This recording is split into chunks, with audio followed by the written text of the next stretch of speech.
The Japanese have rites and ceremonies so different from those of all other nations. The things they do are beyond imagining. And it may be truly said that Japan is a world the reverse of Europe. To the first Westerners in Japan, it was a mysterious world. It was the fabled Isle of Zipangu that Marco Polo had only heard about. The land of riches that Christopher Columbus set out to find.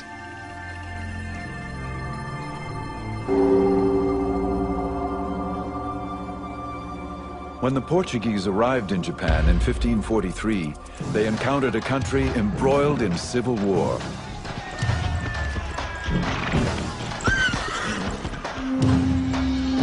Out of this chaos, one samurai warrior would emerge. He would create a regime so strong it endured for over 250 years.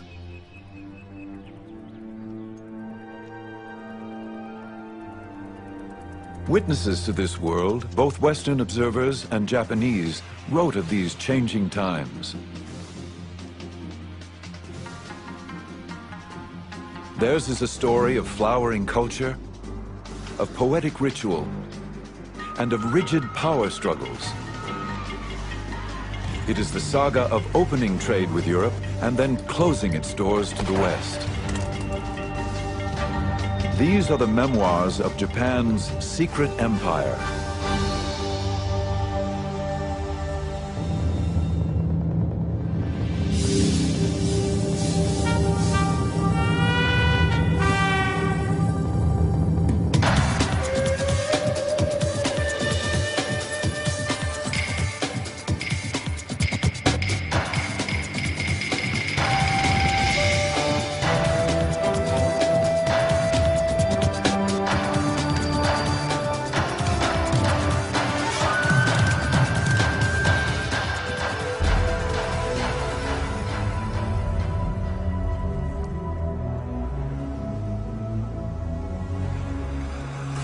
On the 25th day of the 8th month of the year of the water and the hair, there appeared off our western shore a big ship. No one knew whence it had come. As a Buddhist monk later recounted, samurai guards were quickly dispatched to warn their master. There were strangers on board these ships, unlike anyone the Japanese had ever seen. The local warlord, called a daimyo, summoned these strangers, the first Europeans to ever set foot on Japanese shores. It was the year 1543.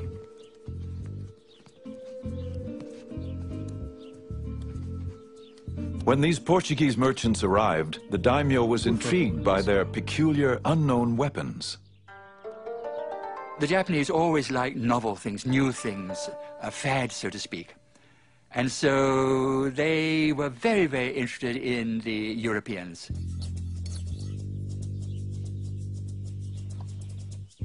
After he watched the Portuguese shoot down a duck, the daimyo purchased 2 guns and put his swordsmith to work making copies. Then he asked for shooting lessons.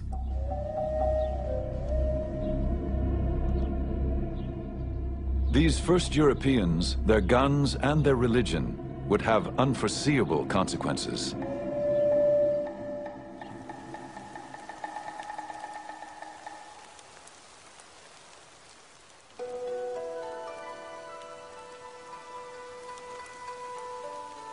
In this same year, a boy was born to a daimyo family. He would be known as Tokugawa Ieyasu. His destiny would be to change Japan forever. As an elite member of the samurai class, the boy inherited a world of tradition. A feudal realm of samurai warriors who ruled by birthright and sword.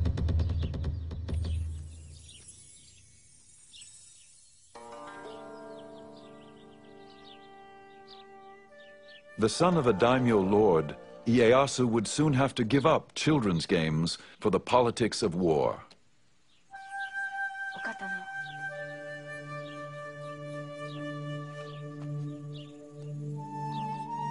When Ieyasu was still a child, the ruling daimyo demanded that Ieyasu's father send the young boy to him as a hostage, insurance that all orders would be obeyed. When children were taken as hostages, it did not mean prisoners.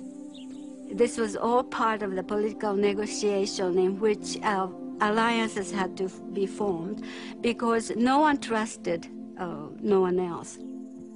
So there had to be a guarantee, and therefore the hostage was used.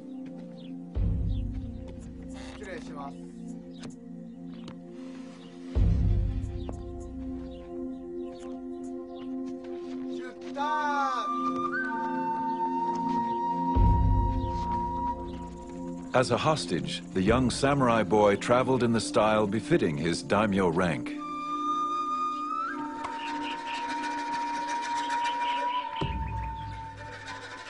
He could not know his destiny, nor could he know that he would never see his father again.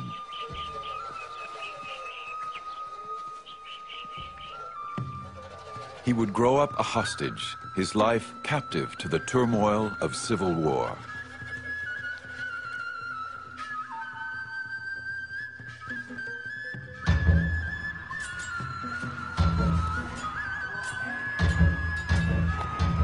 The whole of Japan was involved in wars. Treachery was rampant and nobody trusted his neighbor. They would enter into league with one faction and then desert it for another, as the winds of fortune blew.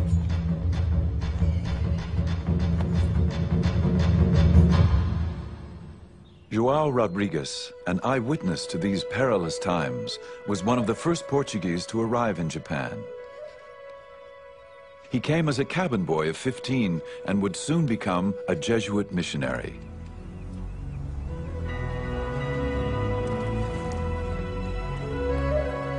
As Portuguese merchants traversed the oceans in search of new ports for trade, Jesuit missionaries accompanied them, searching for souls to save.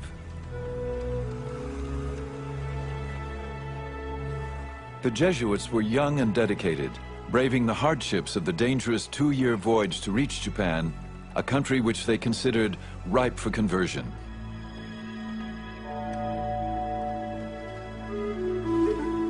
They sent home tantalizing reports of an alien world.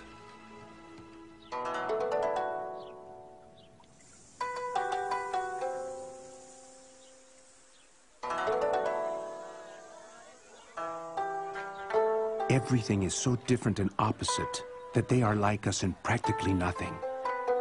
Now, all this would not be surprising if they were like so many barbarians. But what astonishes me is that they behave as very prudent and cultured people in all these matters. This is something which I would not dare to affirm if I had not had so much experience among them. The missionaries thought that the Japanese were such a remarkable race. Their culture was so developed that it was worthwhile writing back to Europe about the culture which they found, the language the Japanese spoke, and a very complex political system without any influence from Christianity, without any influence from Europe. And so I think this is a thing which one should bear in mind, that this was the first time Europeans dealt with Asians on equal terms and not as conquerors and conquered people. Their way of writing is very different from ours because they write from the top of the page down to the bottom. I asked a Japanese why they did not write in our way, and he asked me why we did not write in their way. He explained that as a head of a man is at the top and his feet are at the bottom, so too a man should write from top to bottom. During his more than 30 years in Japan, João Rodrigues became so fluent in Japanese, he became known as the interpreter.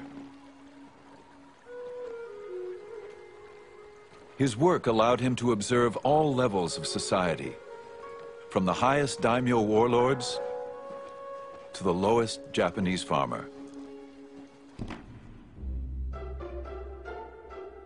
Every class of person, noble or humble, uses a fan throughout the whole kingdom.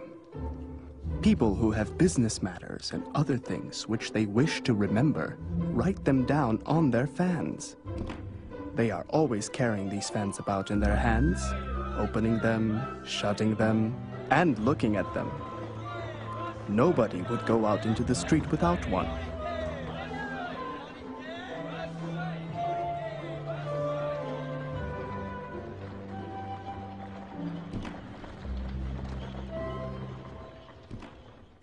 The Japanese, João Rodrigues observed, regarded the Europeans with equal fascination. They greatly wondered at our big and long noses, thick beards, and red or fair hair, and considered all these things as so many defects. They called them the Southern Barbarians, which is not a very flattering term. Their eating habits were rather different. The Japanese were so polite, eating with chopsticks, etc. Whereas in those days, Europeans normally ate with just a knife and with your fingers.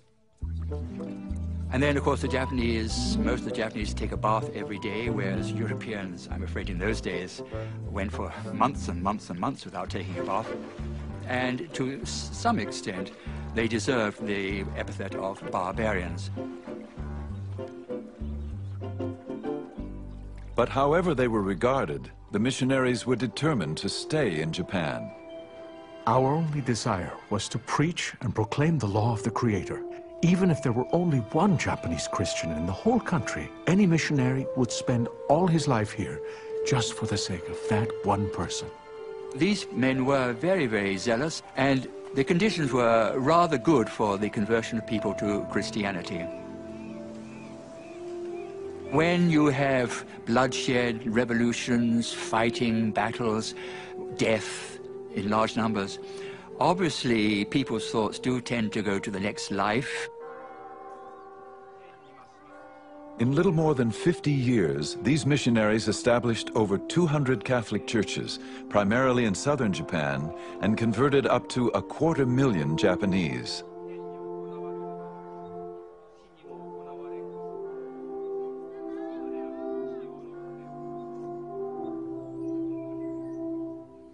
When a Japanese lord or Japanese daimyo changed his religion, he would bring pressure on his people because he had absolute power of life and death on the people below him. And so you got in a relatively short period of time, large-scale conversions. But there was another factor that some of the daimyo, when they became Christian, they had certain considerations of commerce in the back of their mind, because where the missionaries went, the Portuguese merchants went. And the Portuguese merchants offered very profitable trade vis-à-vis Japanese.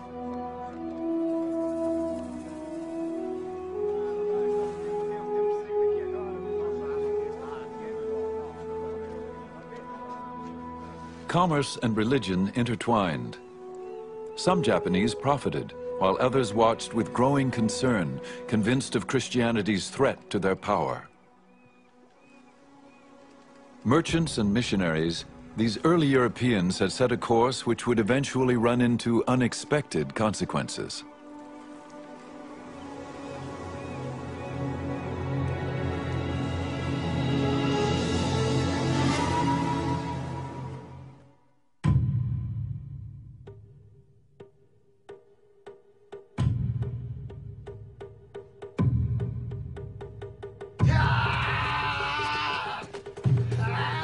To endure the rigors of never-ending training, to remain clear-minded in the face of grave danger, to face death matter-of-factly, this is the art of Kendo, the way of the sword.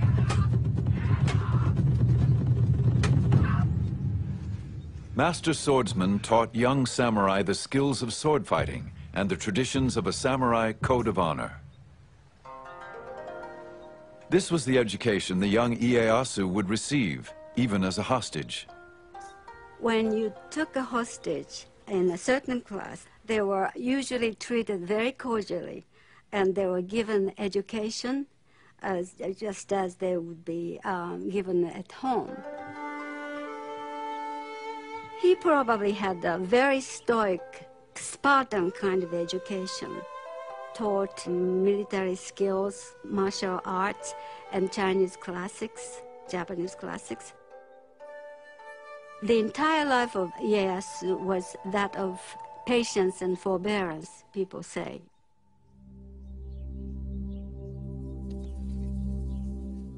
The young hostage, Tokugawa Ieyasu, would learn what it meant to be a samurai. Adopt a stance with the head erect, neither hanging down nor looking up, nor twisted. Do not roll your eyes nor allow them to blink, but slightly narrow them. Brace your abdomen so that you do not bend at the hips. A legendary swordsman, Miyamoto Musashi, would preserve the way of the samurai in a classic book, The Five Rings. It was a guide to strategy, its philosophy embraced in Japan even to this day. In all forms of strategy, it is necessary to maintain the combat stance in everyday life, and to make your everyday stance your combat stance.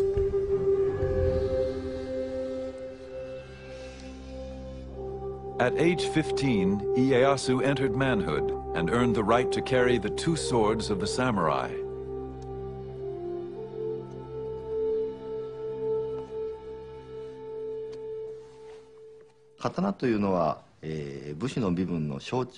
The sword was the symbol of the samurai class. Only the samurai were authorized to carry two swords, a large one and a small one. The samurai, with these two swords, ruled over the farmer and the merchant. You're born into being a samurai, it's a responsibility. Amongst the responsibilities of being a samurai was always carrying one's sword to use to enact justice. If somebody were rude to you, it was your duty to kill them. But still, no samurai would walk around outside without a sword. And if they were caught without a sword, they could be punished for not upholding their duty. While the samurai class comprised less than 10% of the population, their presence loomed larger than life. Even the missionaries wrote as if the samurai were the whole of society.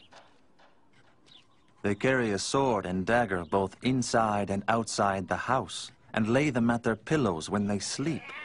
Never in my life have I met people who rely so much on their arms. They are very warlike, and are always involved in wars, and thus the ablest man becomes their greatest lord.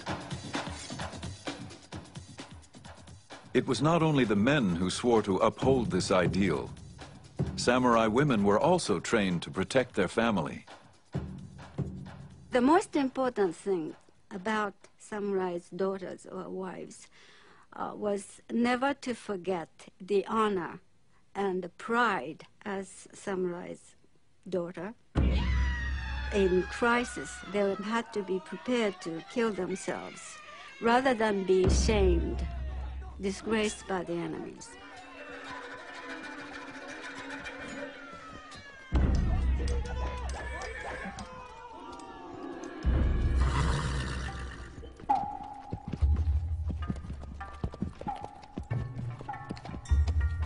The samurai defended his home and family, but his true glory came on the battlefield, defending his lord against enemies.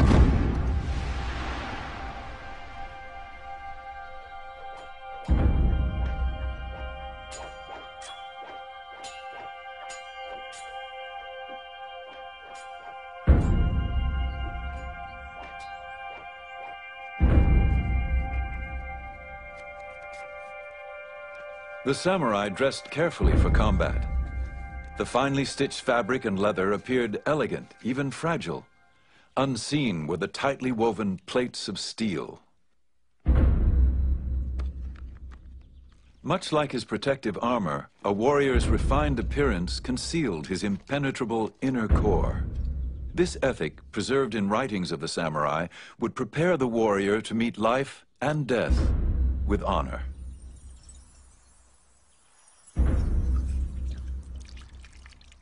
A samurai would wash himself with cold water every morning, scent the shaven top of his head and hair with incense to make himself presentable. He was ready to be killed in battle at any moment. Cherry blossoms are often compared to the samurai, They are a beautiful sight, like the warrior in his shiny armor, but it takes only one big storm for the petals to fall to the ground, just like the warrior in battle.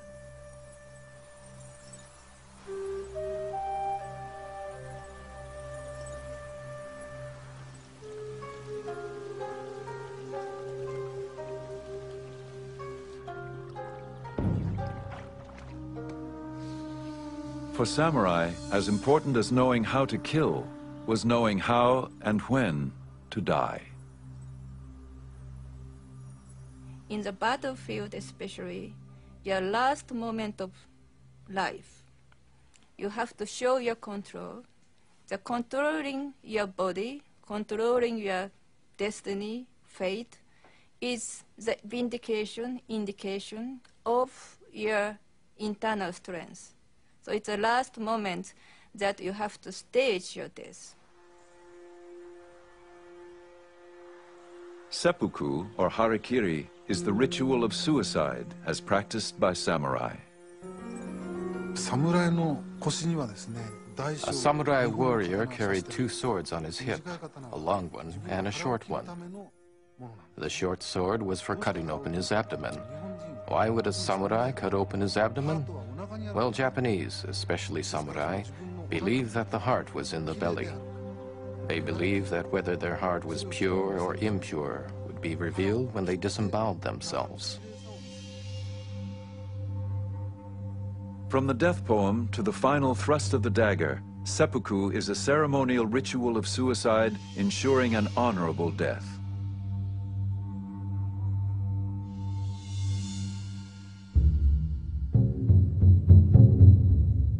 João Rodrigues wrote of a man who committed the ritual of seppuku. The samurai, dressed in the customary white kimono, solemnly and with great dignity, mounted a raised platform.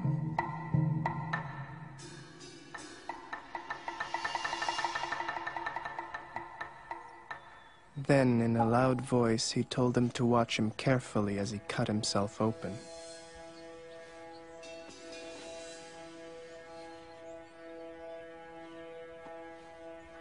He seated himself and wrote his will slowly and calmly, asking his lord to look after his son and family, for he was going to die on account of his honor.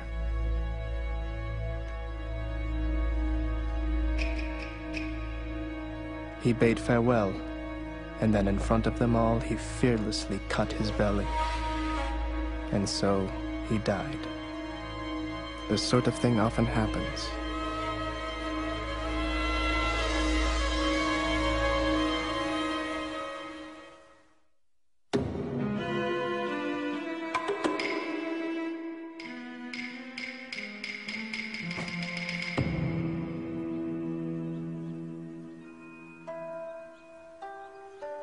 There is timing in everything.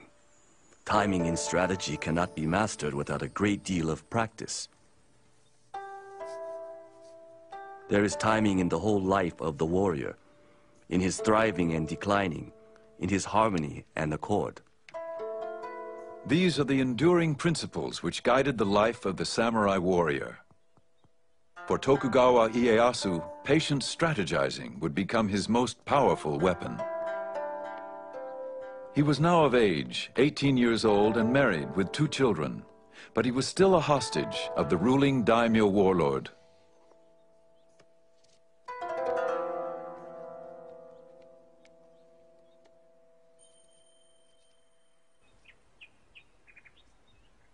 As time passed, Ieyasu strengthened his skills as a warrior, fighting alongside his daimyo master.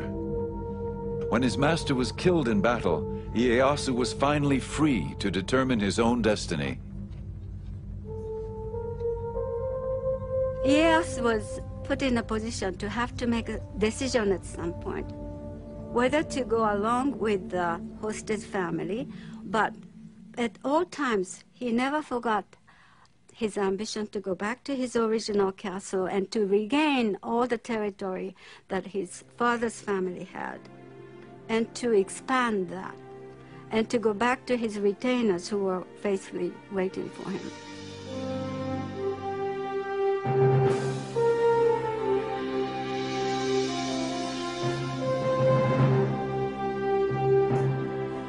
Ieyasu reclaimed his title as an independent lord, a daimyo.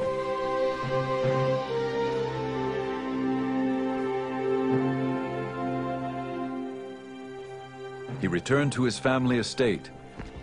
He could now fight on his own terms, for his own people. I fought against my enemies solely in order that I might take my revenge on my father's adversaries. Because I was convinced of the rightness of my intention to help the people and bring peace to the land. The years of captivity had honed his discipline. According to his samurai training, he now carefully plotted his strategy. In a crucial move, Ieyasu allied himself with the man who killed his daimyo master, Oda Nobunaga.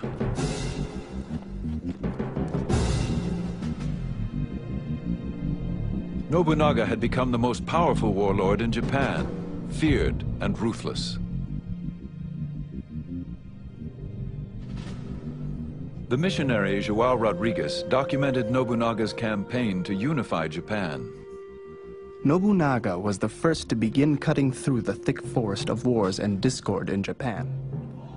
He subdued about half the country, and fear of him made the remaining part ready to obey him in anything.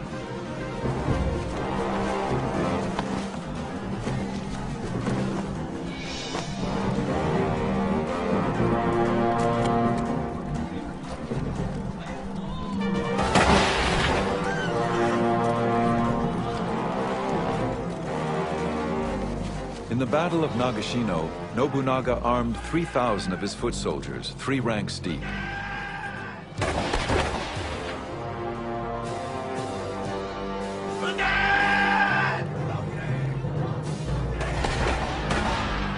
As 10,000 enemy warriors charged, Nobunaga's musketeers fired in succession, decimating the opposing army.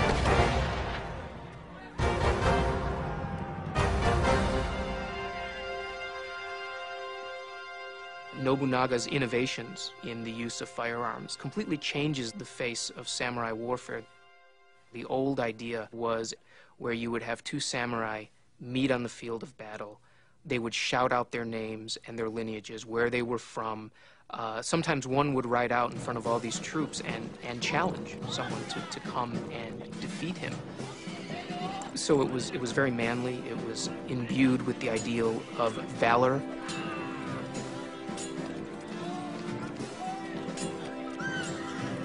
Now you have faceless ranks of samurai shooting other faceless ranks of samurai. Nobunaga continued to amass power until one night treachery within his inner circle caught him off guard.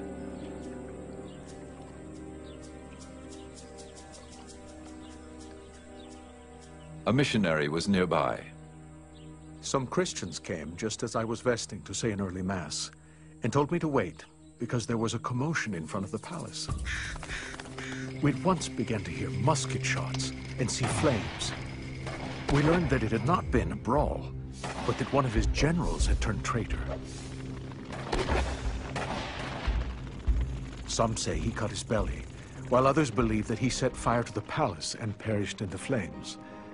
What we do know, however, is that of this man, who made everyone tremble not only at the sound of his voice, but at the mention of his name, there did not remain even a small hair which was not reduced to dust and ashes.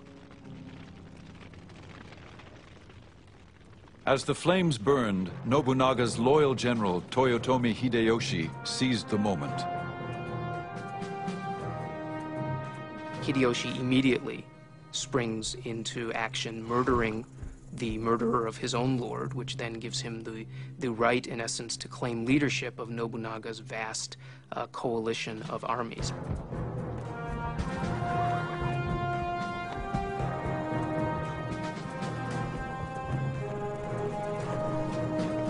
Ieyasu watched from a distance.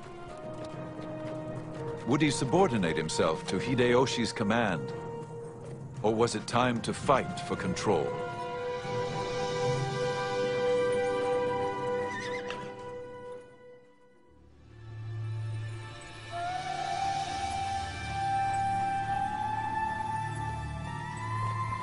Nobunaga, Hideyoshi, and Tokugawa Ieyasu. These were the men who would bring an end to the brutal civil wars. They would go down in history as the unifiers. There's a story in Japanese that explains the character of the three unifiers. And Nobunaga, Hideyoshi, and Ieyasu are watching a cuckoo bird waiting for it to sing, but the bird doesn't sing. And Nobunaga says, "Little bird, if you don't sing, I will kill you." And Hideyoshi says, "Little bird, if you don't sing, I'll make you sing." And Ieyasu says, "Little bird, if you don't sing, I'll wait for you to sing." And Ieyasu is a patient strategist who will wait for things to go his way, and then he'll act. After Nobunaga's death, Ieyasu and Hideyoshi faced off in a measured game of strategy, each in his own way trying to outsmart the other. 武人としてのリーダーとすれば、まず自ら先頭に立って。 As a military leader, Ieyasu was a courageous man who never hesitated in battle. However, though he was brave, he was also cautious. One famous story, Ieyasu was known as an excellent horseman. One day he and his troops had to cross a very narrow bridge over a raging river. Everyone was watching to see how the great Ieyasu would ride his horse over this dangerous bridge.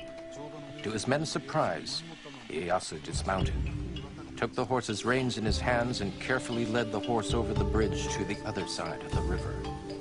That's how vigilant he was. I believe this kind of caution helped him to be victorious in battle. While Ieyasu practiced restraint and careful strategizing, Hideyoshi acted quickly and decisively. Hideyoshi was from peasant stock. The son of a lowly foot soldier, he worked his way up through the ranks. Hideyoshi became known as a brilliant general, and he held the same grand vision of himself. When my mother conceived me, she was given a miraculous omen. On the very night that I was born, the room was suddenly aglow with sunlight, thus changing night to day. Finally, they divined, the child whose birth was attended by these miracles was destined to become a man of unusual attainments. This prediction is fulfilled in me. Shortly after Hideyoshi took control, Ieyasu challenged him. But Ieyasu soon realized there was more to be gained as Hideyoshi's ally than as his enemy.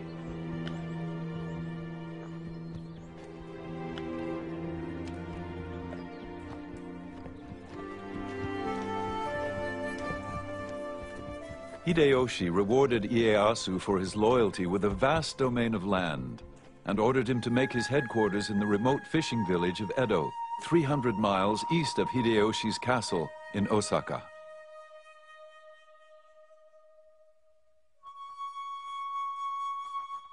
Some might have thought the gift an insult.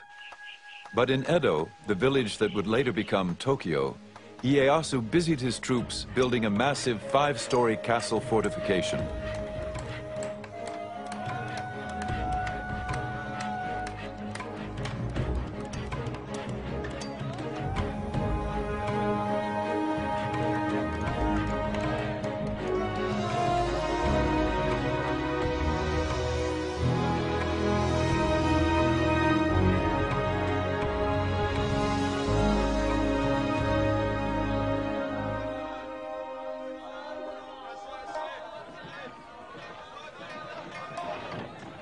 Within the walls of the city of Osaka, Hideyoshi was consumed with fortifying his own castle. Reputed to be the most impregnable fortress of its time, it was also one of the most ostentatious. Osaka Castle had a strategic location, close to the Emperor's palace in nearby Kyoto. For centuries, the emperor had remained a ruler in name only, ignored by those who truly held power. He whiled away his days with court gossip, calligraphy, and poetry. By Ieyasu's time, the court is still powerless, but it is only the court which can appoint the shogun. So in the ultimate symbolic sense, the court is still the arbiter of final resort. That's why all the warlords are aiming for Kyoto. You have to get the emperor to recognize that you're the most powerful of all of the combatants on the field of battle.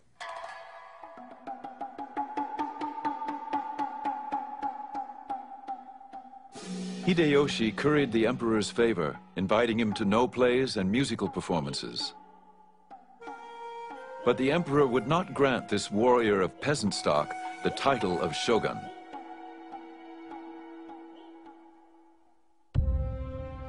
Ieyasu never relinquished his desire for power. He offered the emperor more than invitations. He arranged the marriage of one of his granddaughters to the emperor's son. All of the lords in Japan used family to cement political alliances. You would marry off daughters or marry off sons. What Ieyasu did in particular was have an abundance of sons that he could use. He could set them up to support his nascent government. He could set them up as independent military lords that he could then call upon for help. In contrast, Ieyasu's rival Hideyoshi failed to produce a male heir. Finally, he adopted a nephew and groomed him as his successor. Then, at 60 years of age, Hideyoshi finally fathered a son of his own. He called him Hideyori, and he was the jewel of his life. Hideyoshi's thoughts now turned to the safety and survival of his young son. I cannot describe the endless tedium, as if I were guarding an empty house when Hideyori is not here with me. I say again, strictly order that all be vigilant against fire.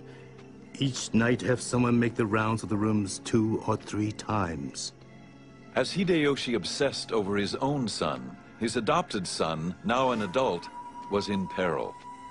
It's clear that by the end of his life, Hideyoshi was acting more and more erratically. He became increasingly cruel, if not sadistic.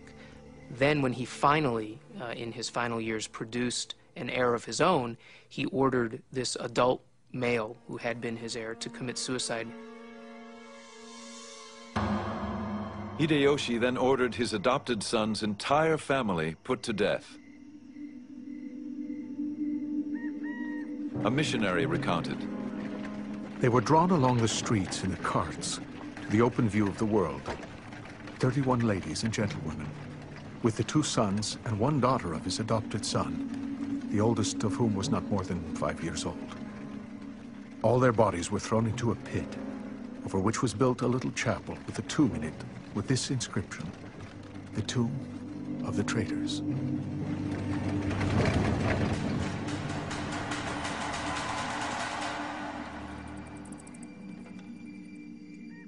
Soon after, Hideyoshi's health began to fail. He wrote his death poem.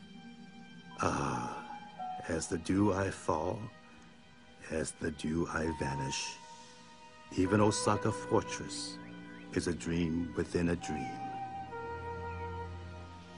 Hideyoshi then called Ieyasu and 4 of the most powerful daimyo to his deathbed. He appointed them legal protectors of his 5-year-old son Hideyori, his heir and the future ruler of Japan.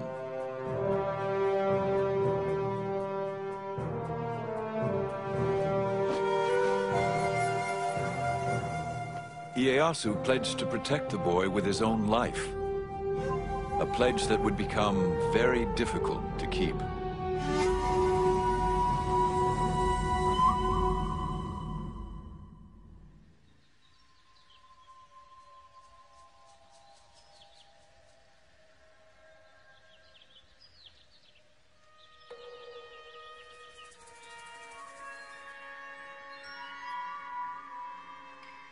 It is said that war is a curse. It is resorted to only when it is inevitable. However, in time of peace, do not forget the possibility of disturbances. Ieyasu was on guard. Those daimyo who feared his growing power began to plot against him. Ieyasu's territory now extended throughout most of Japan. He was determined to maintain his holdings and expand his base of power. One of Ieyasu's nicknames is the Old Badger, and it reflects his craftiness as well as his famed ability to wait. And he waits until after Hideyoshi is dead, until he has a clear preponderance of power, and then makes his move to become the dominant military leader in Japan. Ieyasu mobilized his troops. He sent one division to Ogaki Castle, where his enemies were gathering.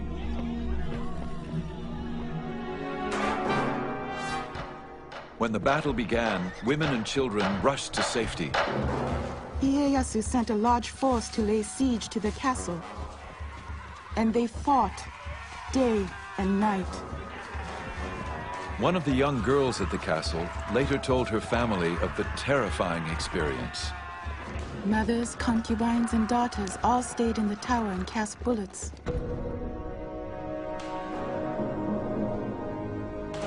There was panic.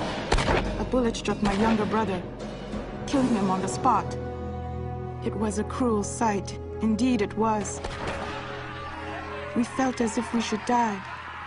There was nothing but fear and horror left. As the battle wore on, heads of slain warriors were brought to the castle to be prepared for the ritual presentation to the victor. It was believed that even in death, the samurai should be viewed as a worthy opponent. Those people who were in the castle would wash the heads, and they would put some cosmetics on the face of the dead corpses because they were proof of having killed someone important. That was part of the very small part of what they did, which is inconceivable to, us modern people, modern women. All the decapitated heads were brought into the tower. We weren't a bit afraid of the heads and used to sleep in the midst of the nasty smell of bloody heads.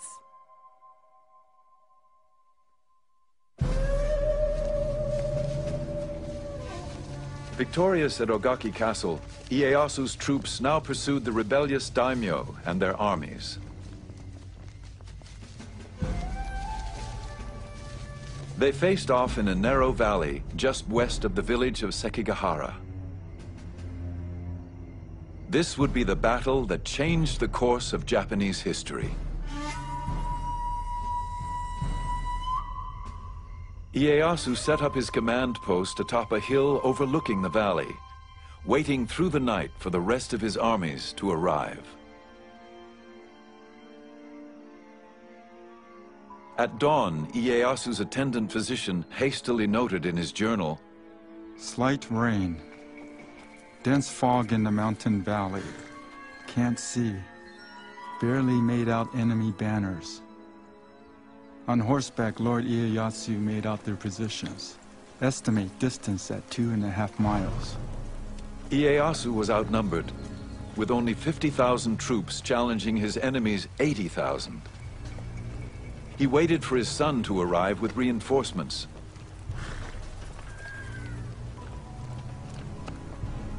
But at 8 in the morning, the fog suddenly lifted, and the two opposing armies found themselves within striking distance. Ieyasu could wait no more. Rallying his troops, it was said he sent them forward with his famous battle cry. "There are only two ways to come back from the battlefield. With the head of an enemy, or without your own."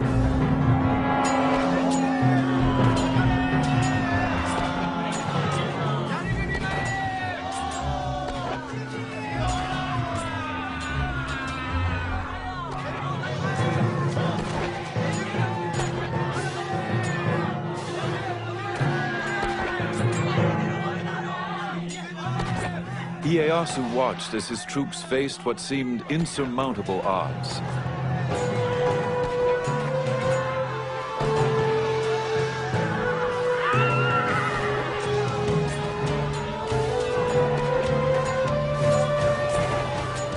Then, suddenly, the tide turned. Several enemy daimyo and their armies, convinced of Ieyasu's ultimate victory, defected and joined Ieyasu's forces. By 2 p.m., Ieyasu's troops had defeated the rebellious army.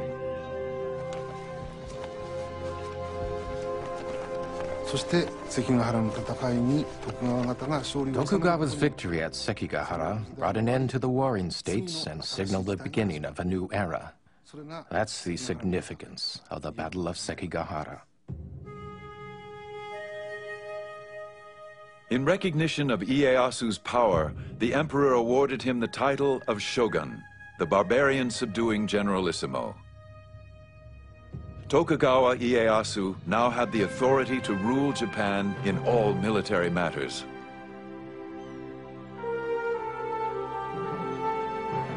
He ruled unchallenged, but always there was the specter of Hideyoshi's young son Hideyori growing up in Osaka Castle. Ieyasu had sworn with his life to protect the boy who could someday lay claim to all Ieyasu had won.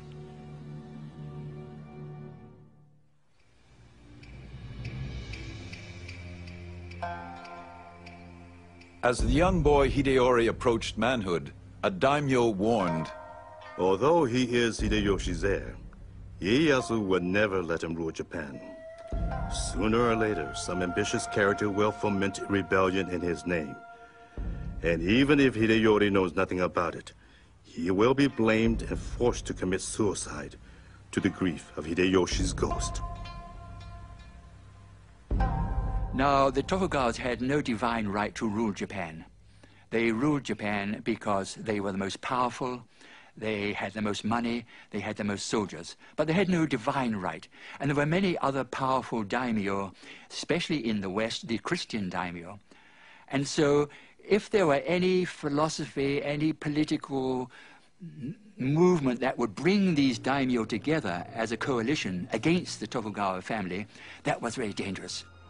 Tokugawa Ieyasu tolerated no dissent. He expelled many of the foreign missionaries, including João Rodrigues. Ieyasu wanted to clear the board of all these foreign influences which were just muddying the waters, making life more complicated. He even ordered all Christian activity among the Japanese halted. But still he faced the only true threat to his power, the young Hideyori. By the time he reaches adulthood, Hideyori can no longer be ignored by Ieyasu. He's a threat simply because he exists. He is the legitimate heir of Hideyoshi. Ieyasu is supposed to be supporting him until he becomes an adult, and he poses an intrinsic threat to the legitimacy of the Tokugawa shogunate. Ieyasu came to but one conclusion. He could no longer honor his pledge to a dead ally to protect his son. Ieyasu decided to go into battle once more. It was obviously going to be another showdown. And the many samurai, in their thousands, and these were hard-bitten warriors, they still owed loyalty to Hideyoshi's family. And of course they owed just as much loyalty to his son. So they gathered in Osaka Castle, and Osaka Castle was a very strong castle. It was considered impregnable.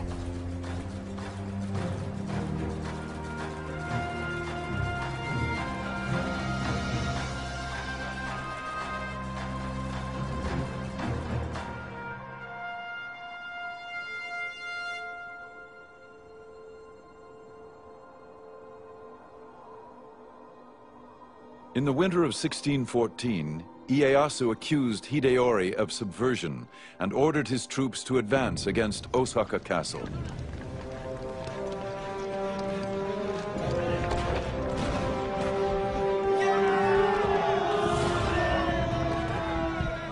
Hideyori's supporters, nearly 100,000, held strong.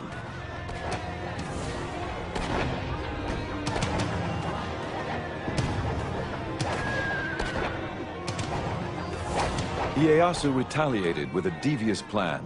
He sent a woman samurai to negotiate a truce with Hideyori's mother.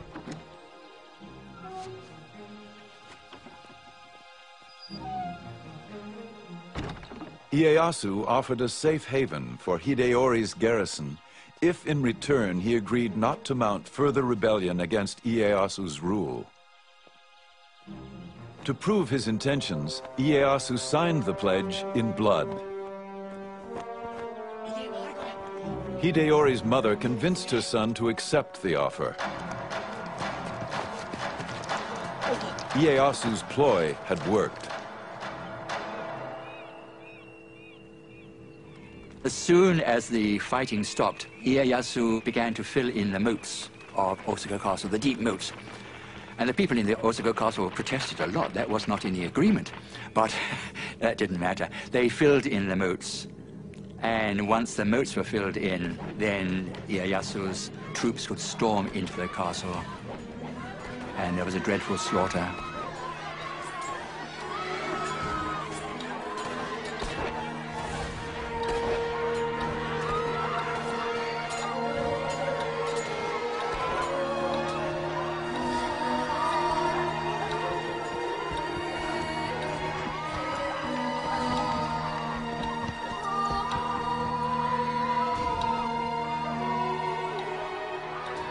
Thousands of defeated soldiers, women, and children fled the castle compound.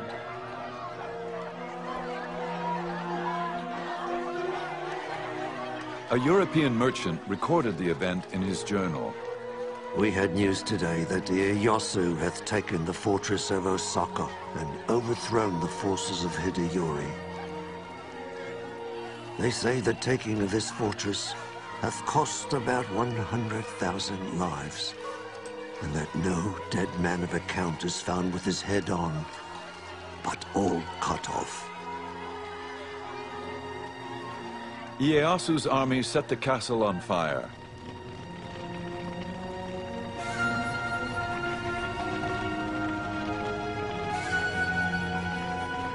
As the flames raged around him, Hideyori refused to surrender and was left with no other option. He committed seppuku.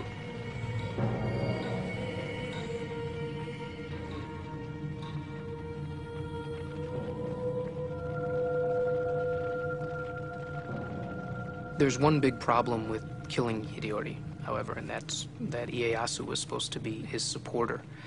I mean, it's a very realistic, cold-blooded strategy, but he wanted to establish a dynasty that would last through the ages. There is reason to believe that Ieyasu genuinely regretted having to kill the son of his former lord.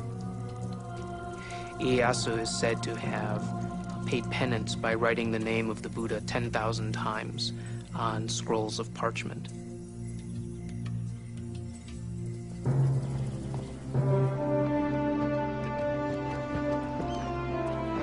Tokugawa Ieyasu had wiped out the last threats to his power, or so it seemed. But not everyone was under his control. There were the Western traders who he valued but mistrusted, and the Christians who he considered a threat. Tokugawa Ieyasu had won the wars. His struggle to control the future of Japan had just begun.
In the early 17th century, the ruler of Japan, the shogun, was told this story.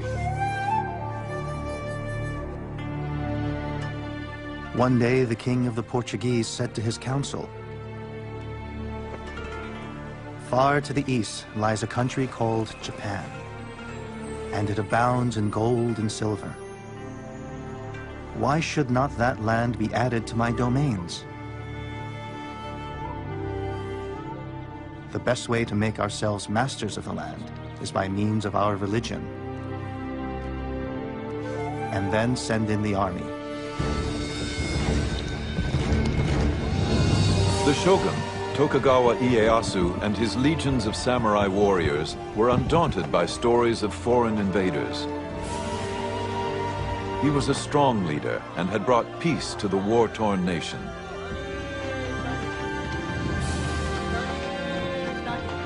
Yet foreign dangers and internal unrest remained a threat.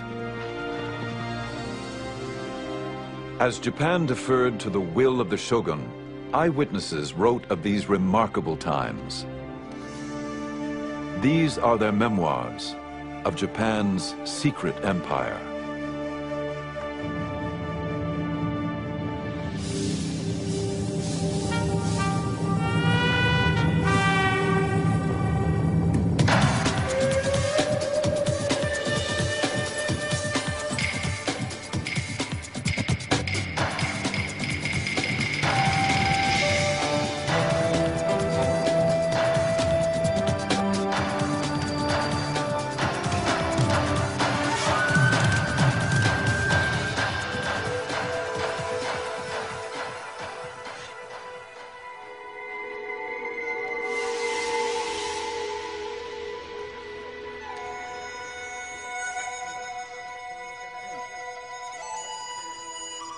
After we'd been in Japan 5 or 6 days, came a Portugal Jesuit who reported that we were pirates.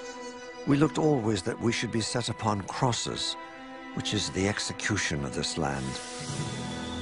I looked every day to die. Rescued from the sea and imprisoned, William Adams, the first Englishman in Japan, had good reason for concern. It was the year 1600, and Portuguese Catholics had long held a monopoly on trade in Japan. At the time William Adams arrived, there had been religious wars in Europe, and the Catholic missionaries were not at all happy when they heard that an Englishman and an English Protestant had been washed up in Japan. The most powerful warlord in Japan, Tokugawa Ieyasu, commanded Adams to his castle. Rather than ordering his execution, he wanted to know more about this stranger.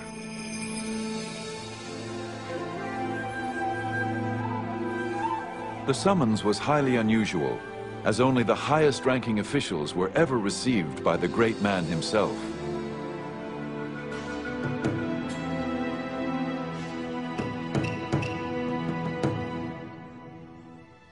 The ruler demanded of me of what land I was, and what moved us to come to his land, being so far off.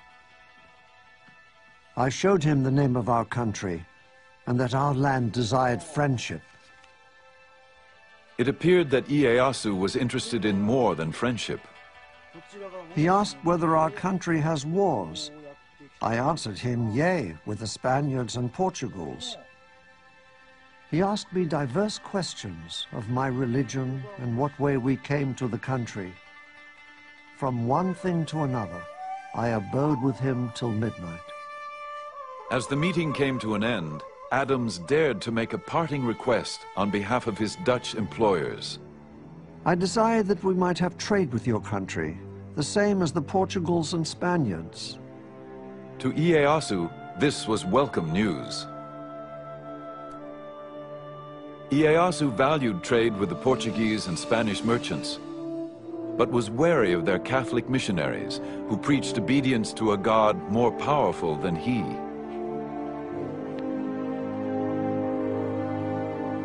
To avoid those he considered a threat to his own authority, Ieyasu wanted his own fleet of trading ships. Adams had the skills he needed.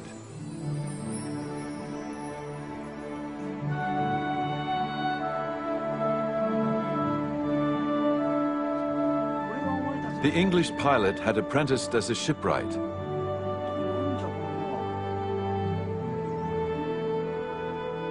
Ieyasu asked him to build 2 ships capable of navigating the open seas. I answered that I was no carpenter and had no knowledge thereof. Well, do your endeavor, saith he. If it be not good, it is no matter. You can't deny that William Adams did have a certain amount of influence when he was told to build these 2 ships. They were the first foreign ships, first European ships to be built in Japan.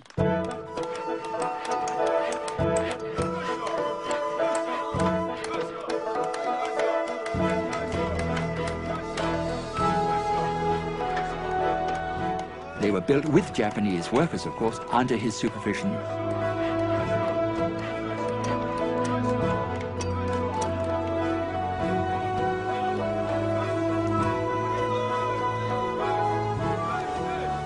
And then afterwards they sailed to Mexico, and they sailed back quite safely.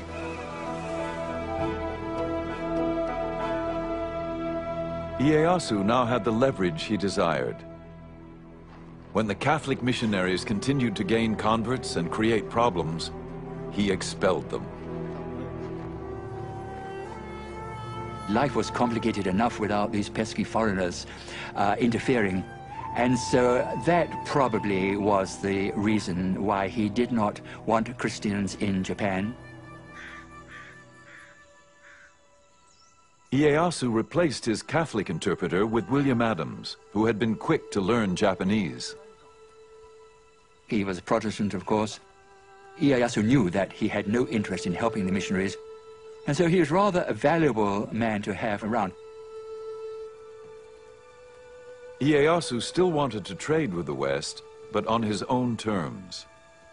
Adams convinced Ieyasu that the Protestants did not want to convert his people.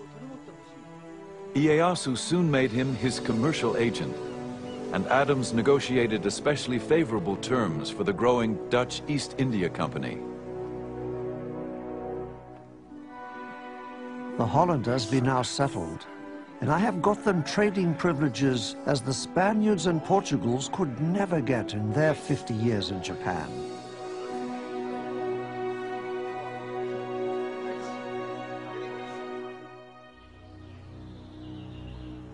Adams married and settled down into Japanese life. He adopted Japanese dress and was awarded the right to wear the 2 swords of the samurai. And he was given an estate with about 70 or 80 servants, which is pretty good, far better than his standard of living in England would have been, of course. And I think towards the end he lost his desire to go back to England because he would just be a working class man in England, where back in Japan he has 80 servants to wait and hand and foot on him.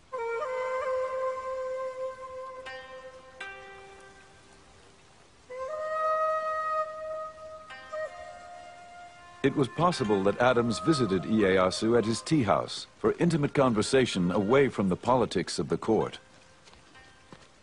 The tea ceremony was much admired by a Western observer. The guests open the gate, walk along the path through the wood up to the tea house, quietly contemplating everything they see. They remove their fans and daggers and deposit them in a kind of cupboard placed there outside for that purpose. If Adams and Ieyasu had private political discussions, the tea house was also a retreat where they could replenish their souls. This gathering for tea and conversation is not intended for lengthy talk, but rather to contemplate within their souls, with all peace and modesty, the things that they see there, and thus, through their own efforts, to understand the mysteries locked therein.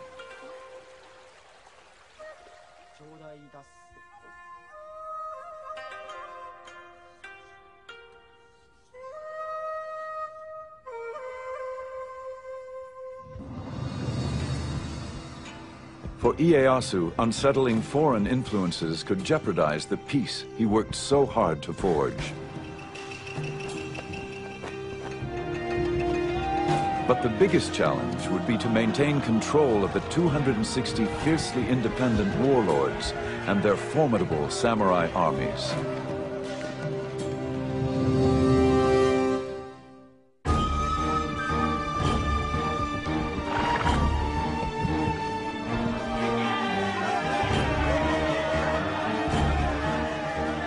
Tokugawa Ieyasu became shogun in 1603 and united Japan after generations of civil war.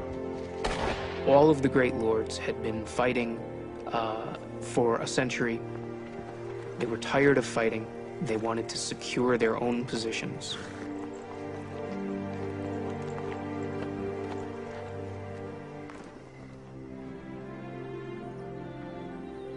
But as a court chronicler documented, the task ahead would not be easy. Although he had conquered the country on horseback, being a man of wisdom, he fully appreciated the impossibility of governing the country on horseback. He was interested only in discovering the key to government, how to govern oneself, the people, and the country. What made Ieyasu superior as a leader was that he surrounded himself with capable people who believed in him. There's a story about a low-ranking samurai who asked to meet with him. Ieyasu listened attentively. After the man left, a higher-ranking lord said to Ieyasu, "What a waste of your time." Ieyasu replied, "It took great courage for that man to approach me. If I didn't listen, he would never come again." Peace would not be secured by leadership alone. Ieyasu had to curb the power of the daimyo, the feudal lords. These lords are building enormous territorial, centralized domains. What the feudal lords are trying to do is essentially control everything and everybody within their territories. They control all the fighting men, they control all the peasants, they control all the resources. Ieyasu allowed the daimyo to rule their own domains, but he prohibited them from doing anything that might enhance their power or status relative to each other. In Tokugawa, Japan, a daimyo was restricted to only one castle, and to enlarge it, he had to receive permission. A new ship? Ask the shogun. Arrange a new alliance through marriage, only if the shogun approved. Ieyasu would maintain the peace through this ordered control, and it extended through all levels of society. The Japan that Ieyasu fashioned was built on the ancient teachings of Confucianism. Obey the traditions of hierarchy and respect authority. A Japan in keeping with the samurai traditions. It was a rigid society with lots of rules and regulations. Everybody must know their place in society and stick to it. That was the theory. Didn't always work out in practice, of course, but that at least was the theory. All samurai were members of the elite class, whether he be a daimyo warlord or a lowly foot soldier. Next in line were the farmers, then the artisans. At the very bottom were the tradesmen, considered the parasites of society.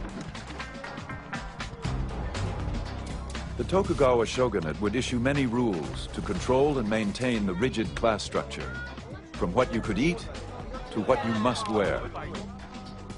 Lords and vassals, superiors and inferiors, must observe what is proper within their position in life. Without authorization, no retainer may wear fine white damask, white wadded silk garments, purple silk kimonos, purple silk linings, and kimono sleeves which bear no family crest. The rules and regulations kept everyone in their place, but for the daimyo at least, there were still ways to earn special privileges. Ieyasu decreed that the lords must help build his castle and the surrounding city of Edo. The construction became a grand competition as each daimyo vied for the shogun's favor.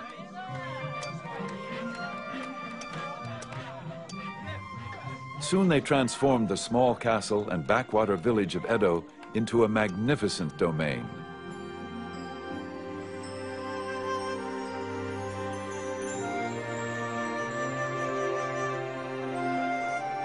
The city later known as Tokyo. The streets are far broader, longer and straighter than the streets of Spain. They are kept so clean that you may well think that nobody ever walks along them.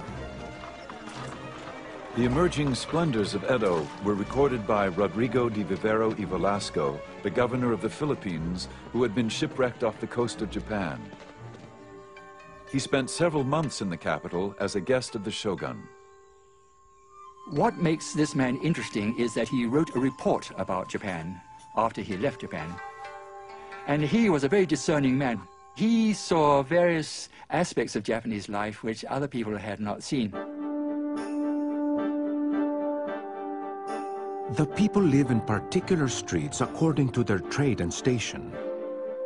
One street, for example, is reserved for carpenters. In other streets, there are cobblers, blacksmiths, tailors, and traders. The nobles and people of quality live in the streets and districts quite different from the rest of the town, and no commoner or person of the lower classes mixes with them. Those daimyo who had gained most favor lived closest to the castle and were granted more audiences with the great ruler himself.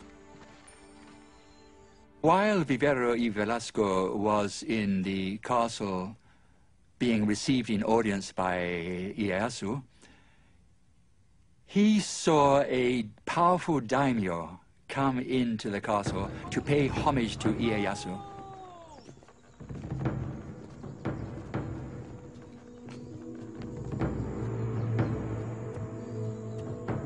There entered one of the greatest nobles of Japan, whose rank was evident from the gifts he brought. Bars of silver and gold, silk robes.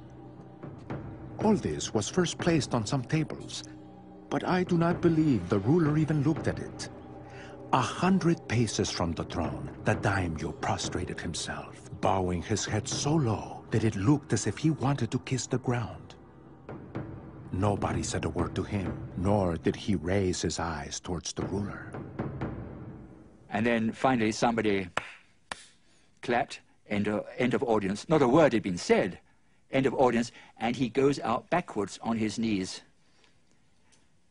And Rodrigo Velasco was very much impressed by what he had seen, because he realized the power Ieyasu had.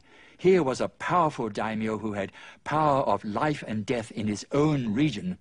But when he comes to pay tribute to the shogun, what a lowly position he adopts. The great ruler had realized his vision. All of Japan was under his control. At 72, he was still remarkably vigorous.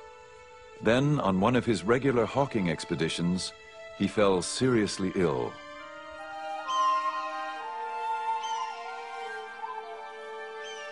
As he lay dying, he planned the details of his funeral. It would be a simple ceremony, his ashes taken to the top of a mountain overlooking the land where he so often went with his hawks. Here, he felt, his spirit could soar over his beloved land, holding the realm together. Ieyasu had carefully forged his well-ordered society. He would not leave the future of Japan to whim. He called his family to his side. He told his children and grandchildren who were gathered around, "Because you are my descendants, you will become shogun. As shogun, it is important that you rule the country for the benefit of the people, or you will be punished by heaven. As shogun, you must govern for the good of the country. This world does not belong to the Tokugawas, and cannot be ruled just to satisfy your whims.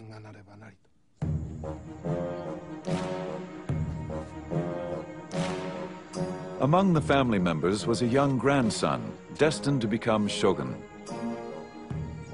The child, Iemitsu, would grow up determined to carry on in the footsteps of his famous grandfather.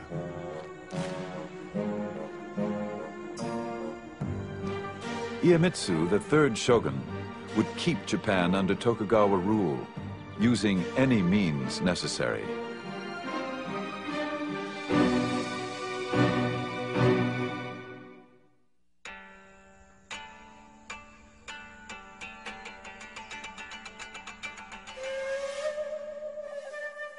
The third Tokugawa shogun, Iemitsu, worshipped his late grandfather.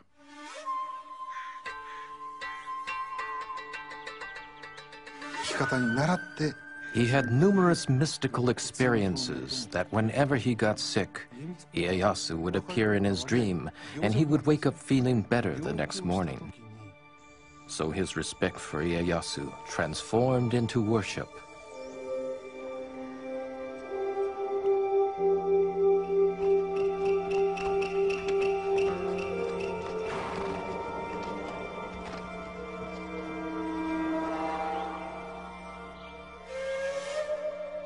Iemitsu always carried a charm containing a piece of paper saying, "To live according to the way his grandfather would have lived."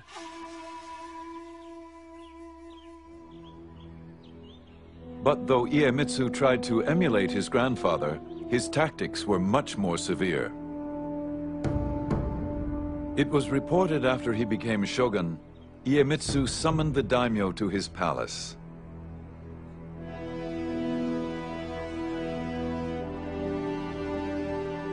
The lords waited all day in the cold without food or shelter. They began to fear for their lives.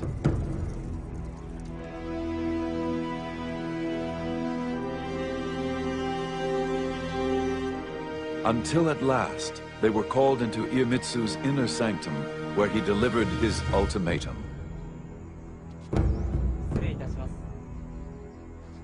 I have been in the position of a superior and a master from my birth. I shall henceforth treat all daimyo as my subjects. Those of you who may disobey me may quickly return to your provinces, repair your castles, and prepare for arms. I shall act accordingly. Iemitsu is a fascinating shogun. He's the first shogun who doesn't lead troops in battle. He had not proved himself on the battlefield. He did not have his own men who came with him into office when he became shogun. Iemitsu inherited a nation at peace.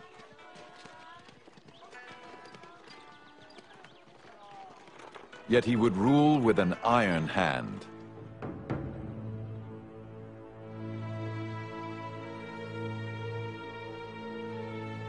He listened to few and spared no one.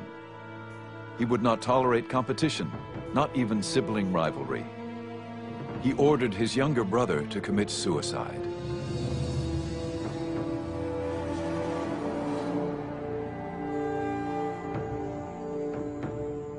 The Tokugawa shogunate under his rule acts much more capriciously towards lords that disobey their orders or flout any of the rules and regulations which bound them. A European merchant who once tutored Iemitsu observed the shogun's court. No one dares to attempt any opposition to the will of the shogun. Whatever injustice the shogun may commit, or into whatever extravagance of excesses he may plunge, they praise or approve of all. But ruling by fear alone could also breed revolt. Iemitsu had to keep the daimyo lords' allegiance, all 260 of them.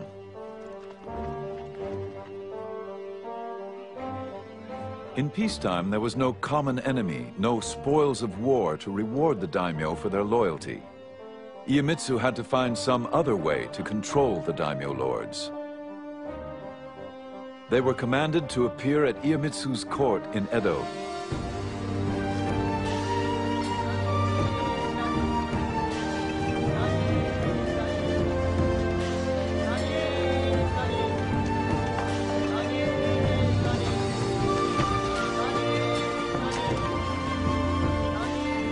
And they did not journey alone, as witnessed by a German traveler. The bodyguards and bearers put on a swaggering gait when they pass.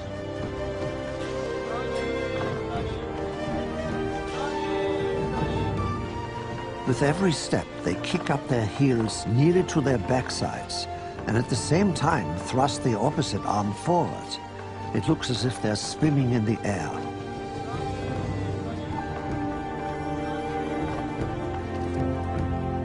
These elaborate processions often numbered in the thousands.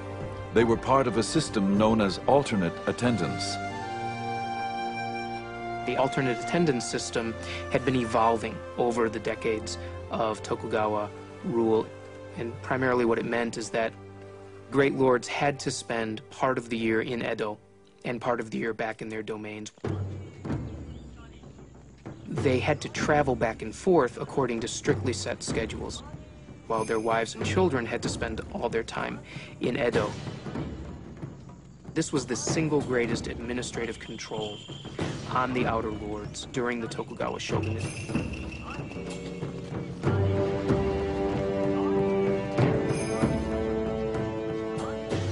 Alternate attendance had another advantage for the shogun. It kept the daimyo lords financially powerless. It was reported that a daimyo could spend more than 3/4 of his income maintaining the processions and supporting his army of samurai once they reached Edo. What this also does, by the way, is cause Edo to explode in size. And in fact, there grows up in Edo a class of samurai who only know Edo, even though their domain may be in the farthest reach of Japan. They're born in Edo, they work in Edo, and they only know Edo. For the samurai warrior, life in peacetime Edo was the catalyst that changed the very nature of their existence. Prohibited from bringing their wives and families, the samurai lived a bachelor's life. They were paid a small stipend to perform their official duties, such as they were.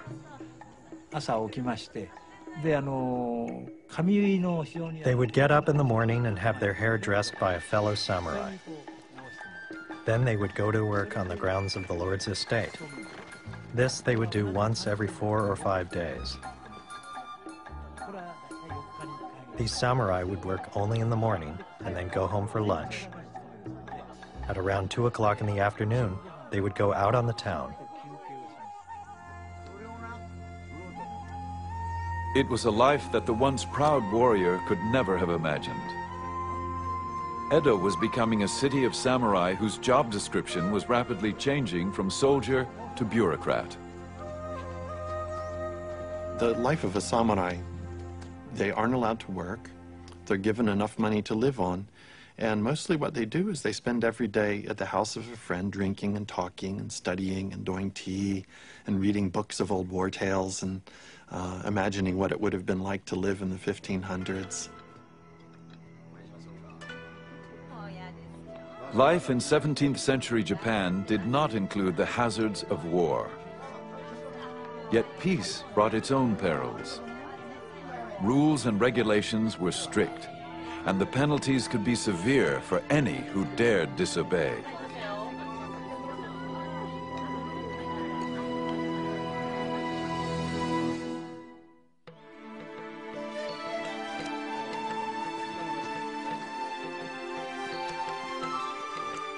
Fluttering our papers, the spring winds blow, when through the open barriers, how gratefully we go.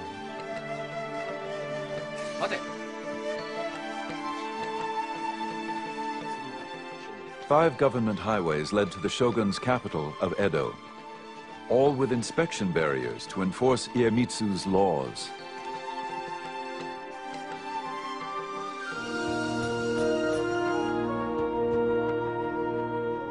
The shogun had improved the roads so his messengers could quickly reach any part of Japan.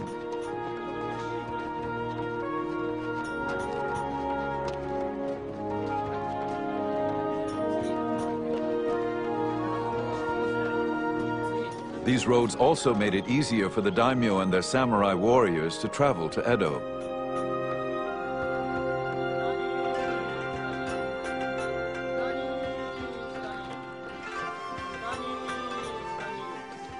But for most Japanese, travel was an arduous process.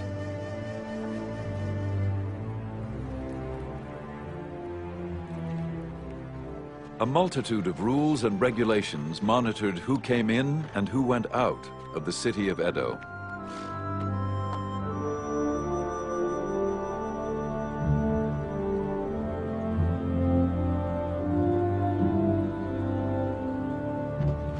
Almost everyone needed a passport.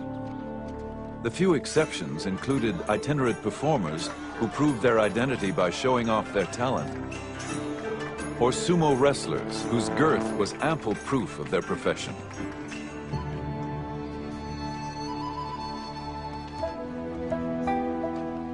Farmers were routinely denied permission to travel from village to village. The government preferred to keep them working in the fields.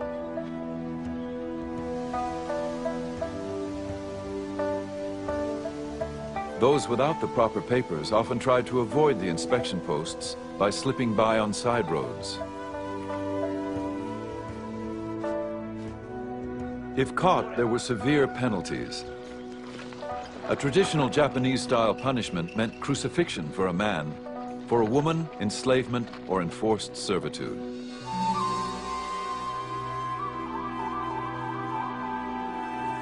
With so many laws and restrictions, one never knew when the shogun's edicts might actually be enforced.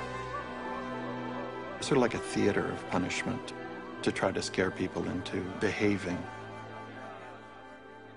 Some ruler might decide that morals are going to hell in a handbasket and suddenly grab one person and punish them severely.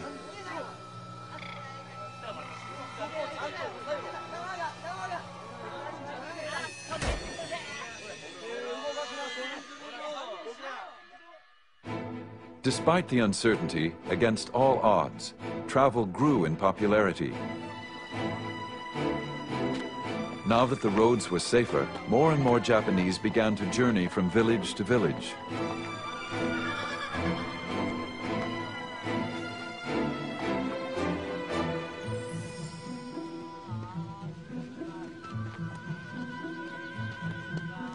The most traveled road was the Tokaido, which ran for 300 miles from Kyoto to Edo. 53 rest stops dotted the highway. And so these post towns along the 5 great roads of Japan grew up to be very substantial towns themselves. They had inns, they had brothels, they had restaurants, they had places that sold medicine. There essentially grew up a post-town culture.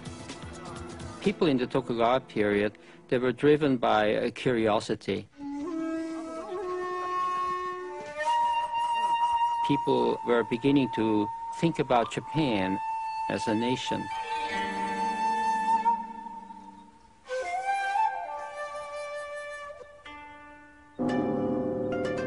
Travel diaries became bestsellers.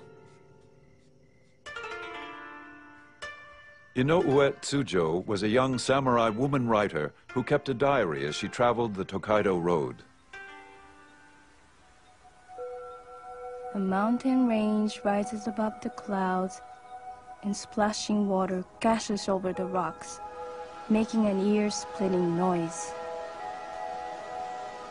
On the way up, we feel that we are being knocked down backwards, and on the way down, we feel that we are slipping all the way.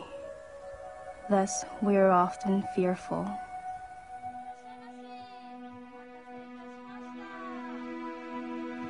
Inns along the way offered welcome respite to travelers like Tsujo.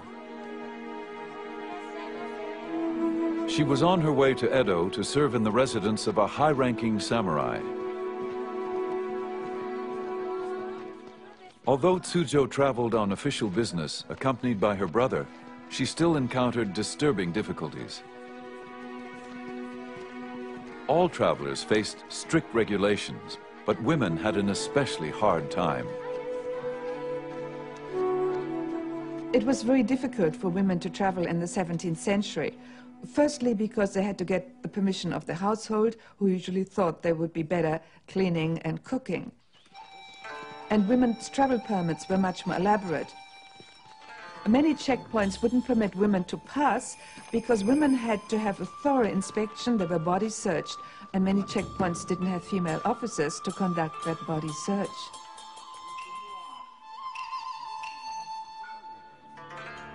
Officials were always on the lookout for women who disguised themselves as boys.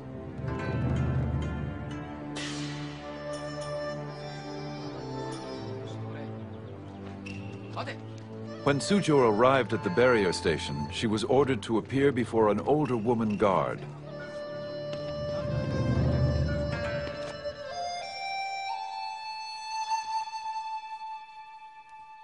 A rough-looking woman examined me, ran her hand through my hair and said something with a heavy accent.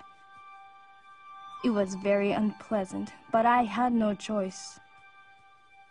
I was afraid of what she might do.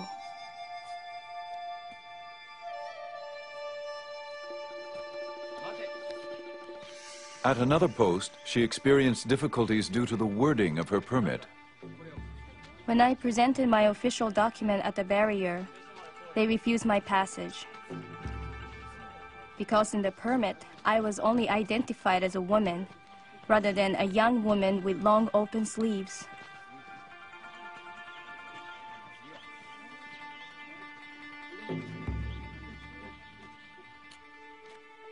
I had to go back to the inn.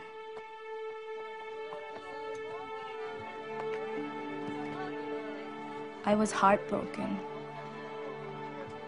Suzhou worried if she would be allowed to continue her journey. It was a sleepless night, as she wrote in her diary. My tears darkened the light of a candle. How restless I feel. Everything is depressing beyond description. In the dawn around 4 o'clock, I heard travelers gathering around and calling each other. A horse neighing and the sounds of stirrups. I feel envious. I have spent days and nights brooding over the obstacles facing women.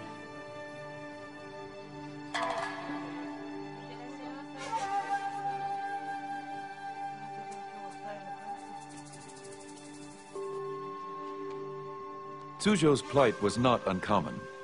Under Iemitsu's reign, anybody who did not follow his rules could be punished. But there was one group persecuted simply because of their beliefs: the Christians.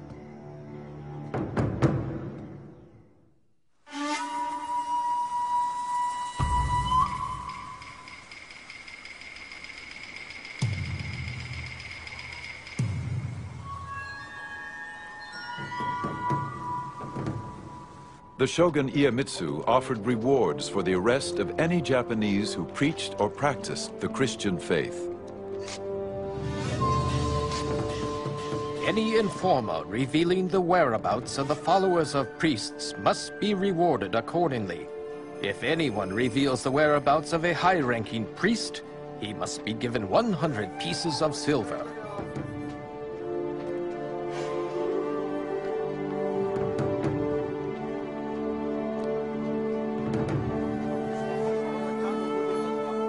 One has to bear in mind in this period of Japanese history that there was repression and that the Tokugawa authorities, the shogun, wanted to keep Japanese society as it was. And that did lead some people to believe that Christianity was subversive and was upsetting the social framework, the social pattern of Japan. By Iemitsu's time, all foreign missionaries had been deported. But the converts they left behind, the Japanese Christians, remained devout.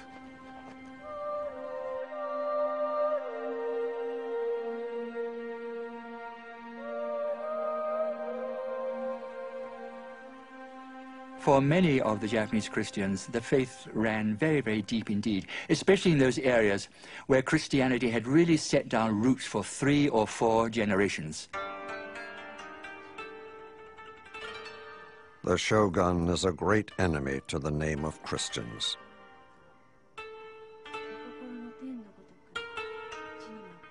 A European merchant observed the growing persecutions.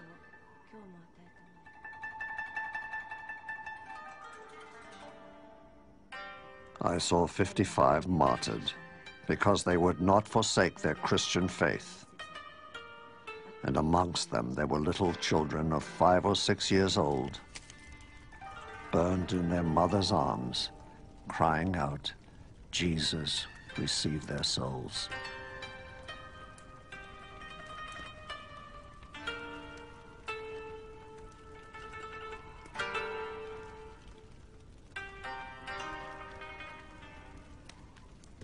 I would say the third shogun, Iemitsu, I think became morbidly pathologically fearful of Christianity. They thought that this was a threat to our power. They put out all the plugs, so to speak, to eradicate Christianity. Christianity was said to be evil, a wicked religion, subversive religion. And so that is why they took such extreme steps to eliminate the religion. Despite the persecutions, Christianity had struck a chord amongst many disaffected Japanese. They grew defiant, even willing to be martyred for their beliefs. I am a Japanese and Jesuit brother. I have not committed any crime, but die only for having preached the religion of our Lord Jesus Christ. I greatly rejoice to die for this cause. For me, this is a great blessing.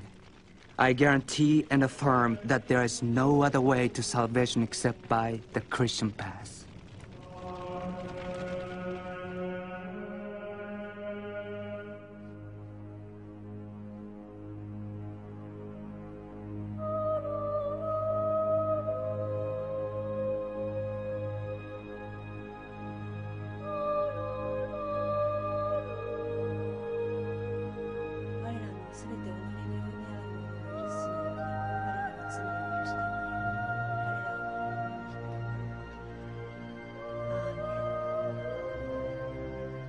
Iemitsu was increasingly disturbed by the Christian situation, especially in the south, where a large number lived.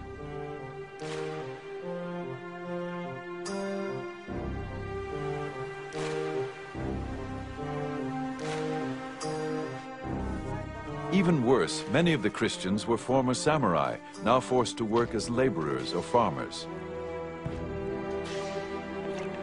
But they were samurai in their hearts and well-versed in the use of weapons. For Iemitsu, this was unacceptable.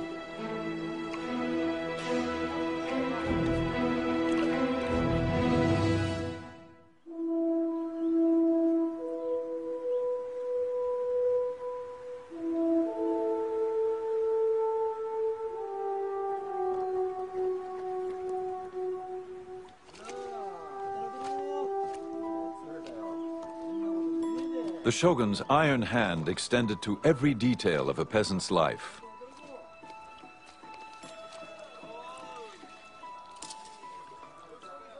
Farmers must work in the fields from dawn to dusk. Wives and daughters must make meals 3 times a day, put on red headbands, and take the meals to the fields. Once men are home after dusk, sisters-in-law and female cousins must put the chapped feet of the man on the stomach of his wife and massage them.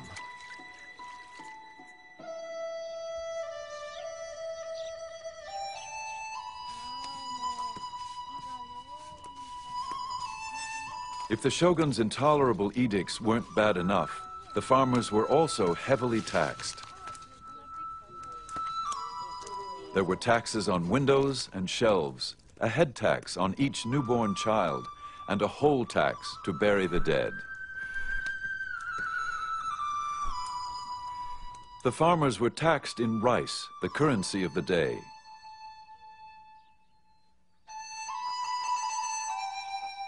Ironically, farmers were not allowed to eat the rice they grew.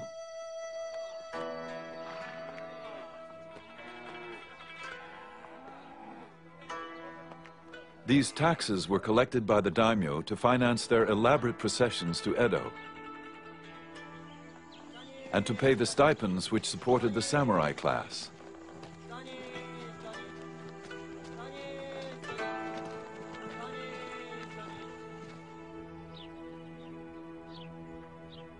The farmers were in dire straits, as a Japanese writer lamented. Year by year, the farmers grew more exhausted. How could they sustain life itself under those circumstances?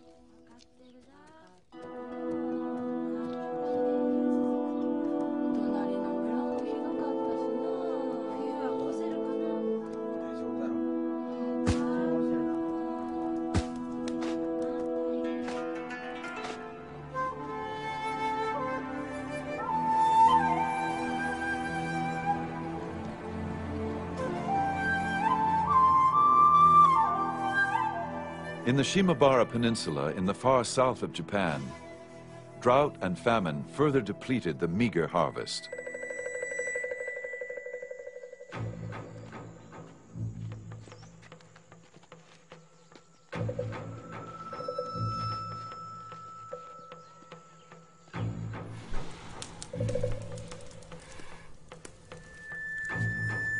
Those who could not pay the taxes were punished severely. In mid-December 1637, a single event ignited the long smoldering fuse.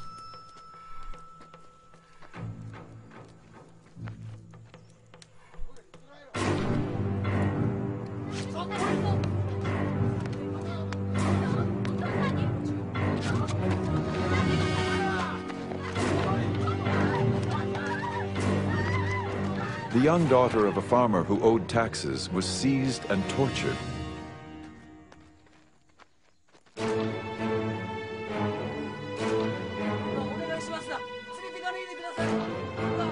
Furious with grief, the father and his friends killed the local governor, and the whole village, samurai, peasants, and Christians, rose in revolt. Soon the whole area was in the hands of the rebels, nearly 40,000.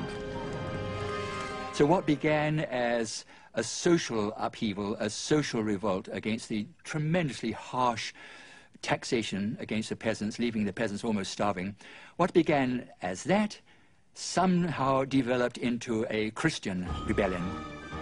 A European merchant reported on the rebellion. A few days after the outbreak, the Christians joined the farmers. They cry out throughout the whole country that the time had now come to revenge the innocent blood of so many Christians and priests, and that they are prepared to die for their faith. The rebels swarmed into an abandoned castle surrounded on three sides by the sea. Feeling protected, they brought in their wives and children and barricaded themselves inside.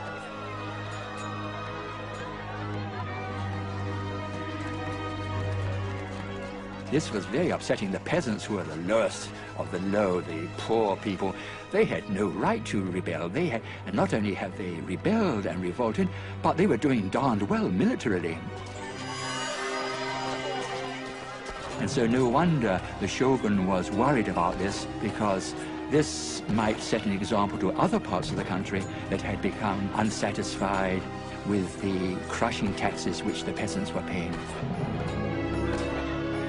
The shogun didn't tolerate dissidents, especially any who looked to Jesus for help. He sent his troops to Shimabara to quell the rebellion.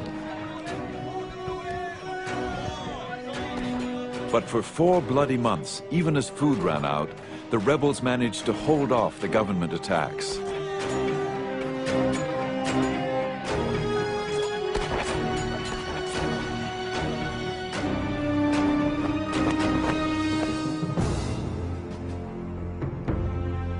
The shogun was so incensed at the continuing rebellion that he asked the Dutch to send a ship with cannons against the besieged castle.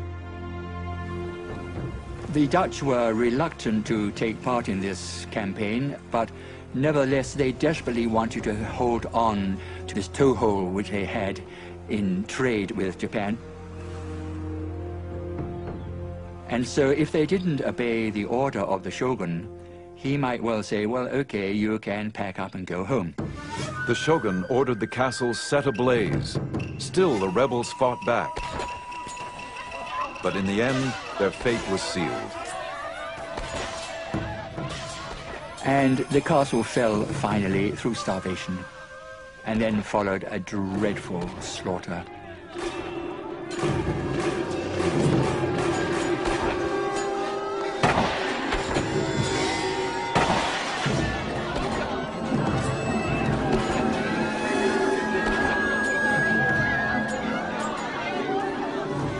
And that was the last battle, really, in Japanese history.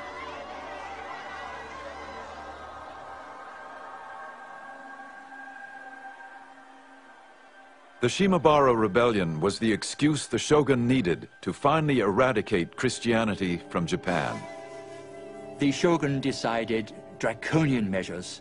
We will cut off Japan from all Christian influence. Now, how can you do that? We will isolate Japan. These foreigners, of course, so much trouble, I suppose he was thinking. They are an unnecessary complication to our life. So why not try to preserve Japanese society as is now? We don't want changes. The third shogun issued laws restricting travel outside of the country. On penalty of death, no Japanese could leave Japan, and those who were already abroad could not return. To ensure his edicts were obeyed, he destroyed all ships of seagoing capacity. Then he forbade the entry of any ship of European origin. Only the Dutch were allowed to stay and trade, but with severe restrictions. The maritime restrictions are designed to prevent any unauthorized contact with the outside world. They're designed to control trade, and they're designed to prevent Christian missionaries from reaching Japan and being able to proselytize. And they form the bedrock of Tokugawa foreign policy for the life of the shogunate, which is sometimes called the beginning of the isolation of Japan. Two years later, in defiance of the shogun's ban, an official Portuguese trade delegation arrived in Japan.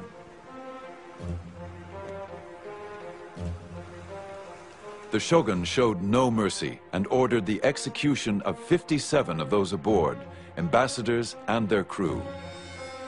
He ordered the ship burned. The few survivors were sent back with this warning. A similar penalty will be suffered by all who come to these shores from Portugal, whether they be ambassadors or sailors, whether they come by error or driven by storm. Even more, if the King of Portugal, or even the God of the Christians were to come, they would all pay the very same penalty.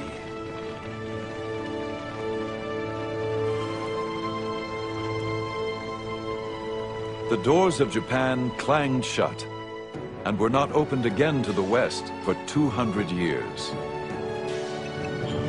The will of the shogun had prevailed.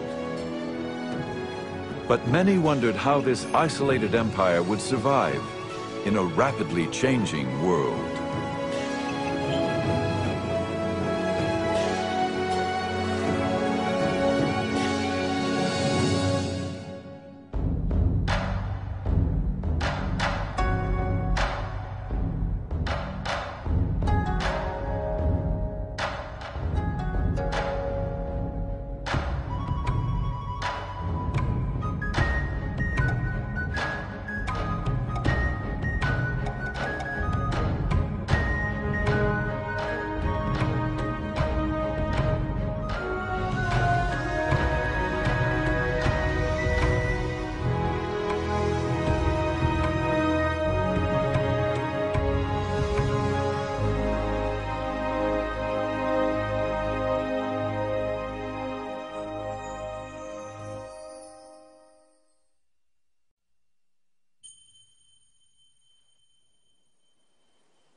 Early on the morning of July 2nd, 1853, a Japanese fisherman reported a strange sight.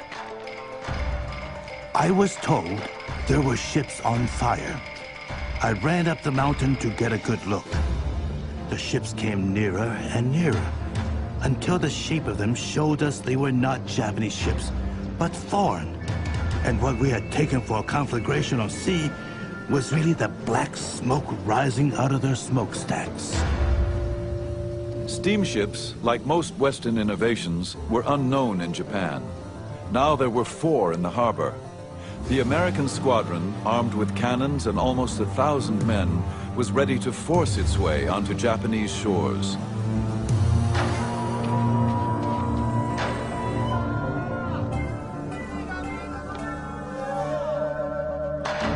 Japan was a land shrouded in mystery, a warrior society ruled by the powerful Tokugawa shogunate.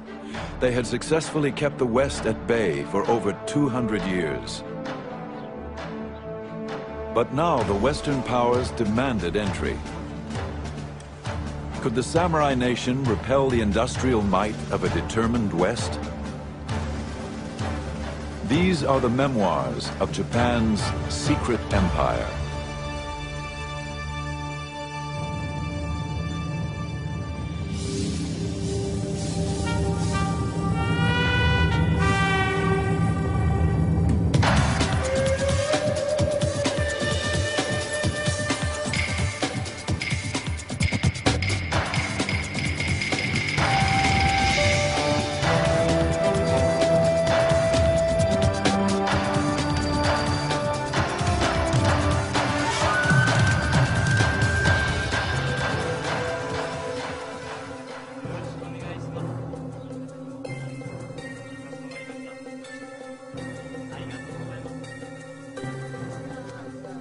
All those who are in contact with us are bound by an oath and signed with their blood not to talk or entrust to us information about the situation of their country, their religion, and secrets of government. So reported the German doctor Engelbert Kempfer, one of the few Europeans allowed in Japan. It was the year 1690, and the Japanese viewed Westerners as barbarians who threatened their orderly society. The Japanese were determined to keep their doors closed to the West for as long as they could. There was one exception, a small settlement of Dutch traders who agreed to live in confinement on an island in Nagasaki Harbor. For over 200 years, this sequestered trading post would be Europe's only window to this impenetrable land.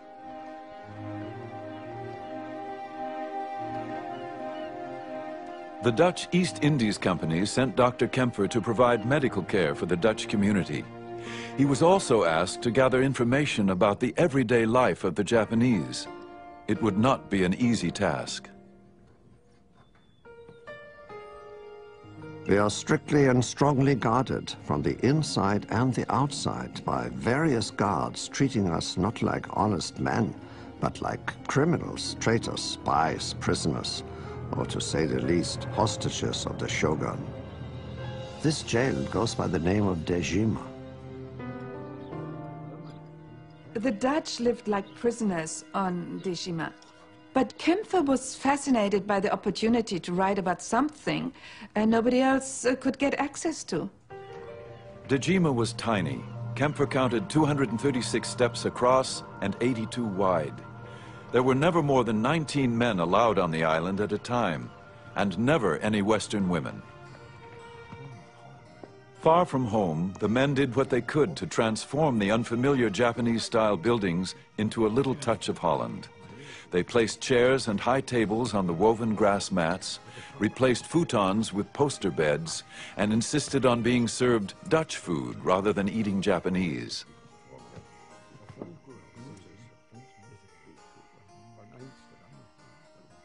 No Japanese, except for prostitutes, were allowed unsupervised contact with the Dutch. Yet, in order to gather information for his reports, Kempfer managed to create a small group of inadvertent Japanese informants.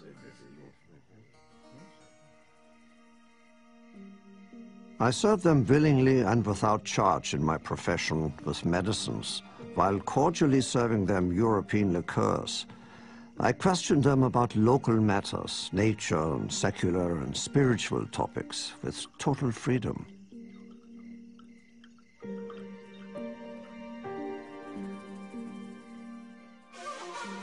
The Japanese were as inquisitive as Kempfer. The Dutch settlement was their window to the exotic world of the West. But the trickle of information that arrived from overseas was carefully guarded. Every time a Dutch ship arrived, the Dutch ship would have the latest news from Europe, and that news would be given to the Dutch authorities in Nagasaki, and then that news would be translated into Japanese and rushed immediately to the headquarters of the shogun. The ruler of Japan, the shogun, hungered for news of the outside world. He commanded the Westerners to present themselves at his castle once a year.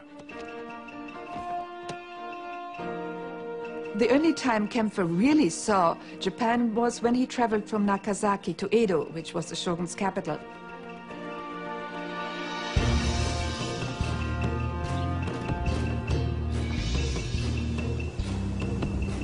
The road trip to Edo gave Kempfer revealing glimpses into the world of the Japanese. He recorded every detail of his month-long trip.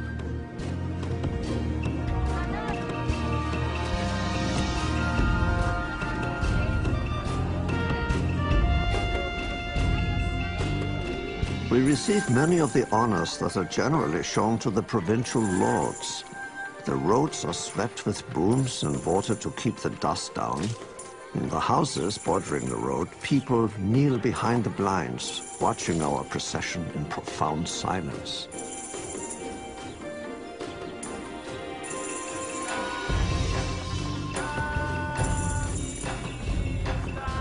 An incredible number of people daily use the highways of Japan's provinces. Indeed, at certain times of the year, they are as crowded as the streets of a populous European city. The reason for these crowds is partly that the Japanese travel more often than other people. Kempfer would write about all of the travelers, samurai and their lords called daimyo, merchants and roadside performers, Buddhist monks, and a group of young women who dressed like nuns. They cover their shorn heads with silk hoods and adorn themselves nicely. Each attaches herself to one particular traveler, starts up a rustic tune, and as long as it's to her advantage, she accompanies and amuses him for several hours.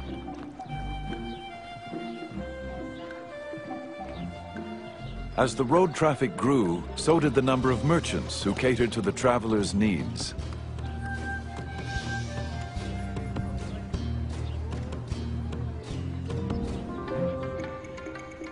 We saw many fine stalls, those of merchants and cloth dealers, medicine dealers, traders in idols, booksellers, glassblowers, pharmacists, and people crying out their wares.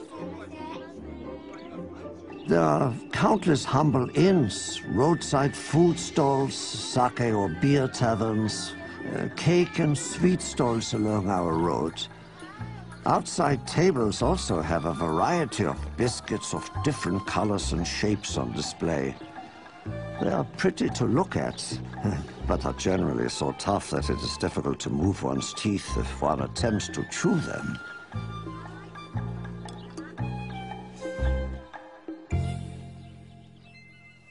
Tradesmen, once considered social parasites, were beginning to improve their position in Japanese society. Successful street peddlers became roadside merchants, who would eventually build bigger stores and even move to the cities. Kempfer was witnessing a changing way of life in Japan that would soon shake the very foundations of this highly ordered society. The samurai weren't allowed to engage in trade, so the merchants' standard of living was rising while that of the samurai was falling, and that was just not appropriate for Tokugawa society, where the samurai were the top class. The samurai were the elite ruling class, less than 10% of the population. In Tokugawa, Japan, one was born a samurai, and only a samurai had the right to carry 2 swords. Obligation and loyalty to one's daimyo master formed the basis of their warrior code.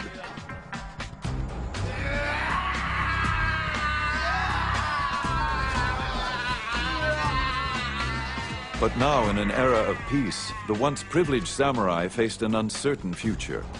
There were no wars to fight, and many daimyo found it difficult to keep a full army on staff.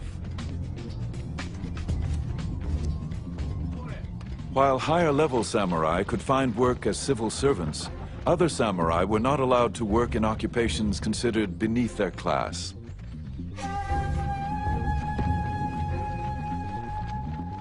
An increasing number of unemployed samurai, called ronin, wandered the countryside looking for a new master.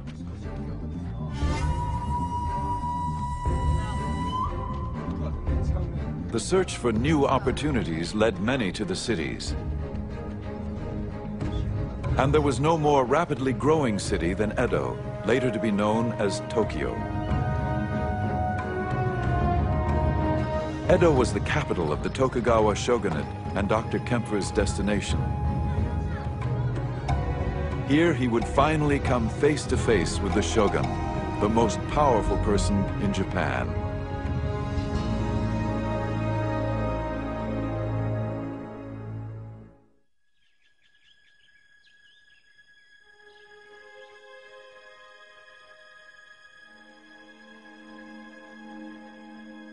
When Dr. Kempfer arrived in Edo, he was sequestered in guarded quarters for 2 weeks.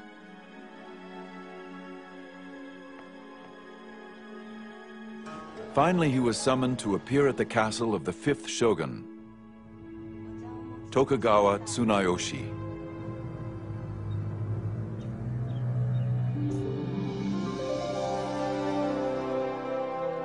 The shogun's residence is spacious with many long corridors and large rooms which can be closed off by sliding partitions. According to the finest design of Japanese traditions, with ceilings, beams, and pillars patterned by nature, covered with lacquer or carved and gilded artistically into patterns of birds and foliage. The important thing about the 5th Tokugawa shogun Tsunayoshi was that he was the first shogun who was not educated as a samurai. He was educated as scholar because he was never supposed to become shogun. And so he had quite a different view of the world. The shogun's mother was a merchant's daughter. She broke class barriers when she caught the eye of the reigning shogun. Her son, Tsunayoshi, carried within him both samurai and merchant values. He would preside over a new direction in Japanese society. At his court, scholarship rather than martial prowess was the fashion, and daimyo lords who wished to curry favor with him became patrons of the arts and letters. It was a time of cultural flowering in Japan. Tsunayoshi changed samurai society. He condemned violence, which of course was part of the samurai ethic. Influenced by his childhood study of Buddhism and the Confucian classics, the shogun's laws of compassion were intended to protect all of nature's creatures. Tsunayoshi's laws of compassion protected those at the bottom of the social scale. He had laws against infanticide, and that is quite advanced. Children were abandoned when parents could no longer feed them. They were simply left to die.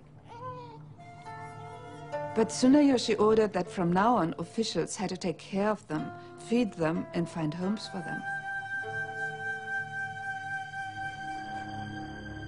But Tsunayoshi was also known for lavishing the national treasury on his own pleasures, and he began to pursue his reforms to harsh and unpopular extremes. Born in the year of the dog, Tsunayoshi issued strict laws protecting dogs. The samurai kept large number of dogs in their mansions. And those who were not wanted were let go and roamed the city, and often attacked children. Nobody wanted to be responsible for a dog, but he of course could not order that these dogs be killed. He ended up building dog pounds, and apparently there were eventually some 40,000 dogs which were fed in dog pounds, and of course the feudal lords, the daimyo, had to pay for that. Tsunayoshi would become known as the dog shogun.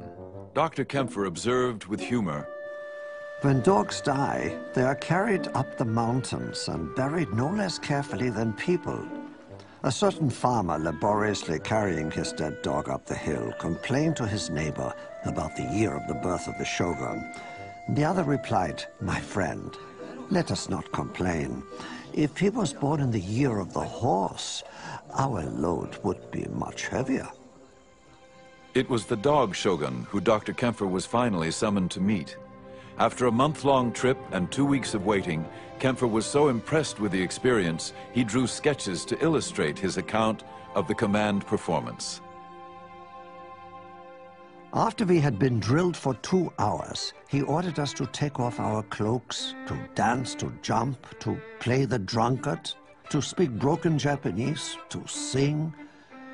At the demand of the shogun, we had to put up with providing such amusements and perform innumerable other monkey tricks.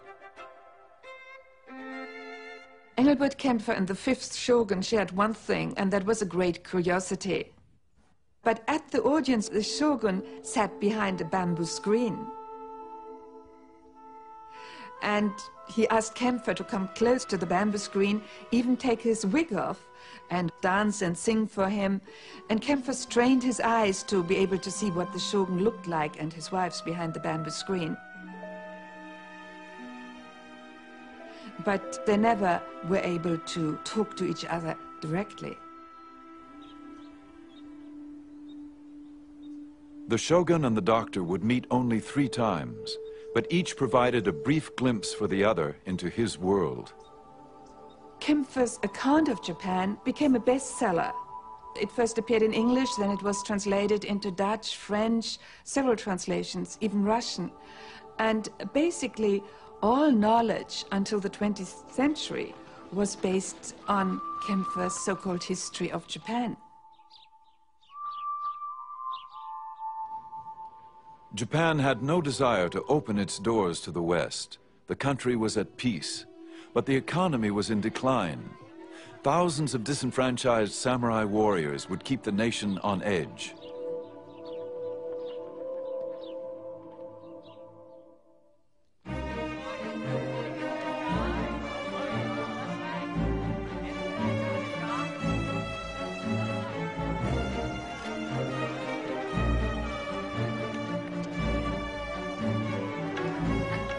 By the beginning of the 18th century, Edo was probably the largest city in the world, with over 1 million people.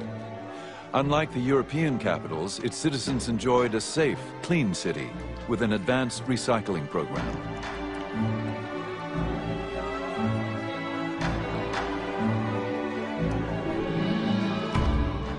And it was prosperous beyond measure.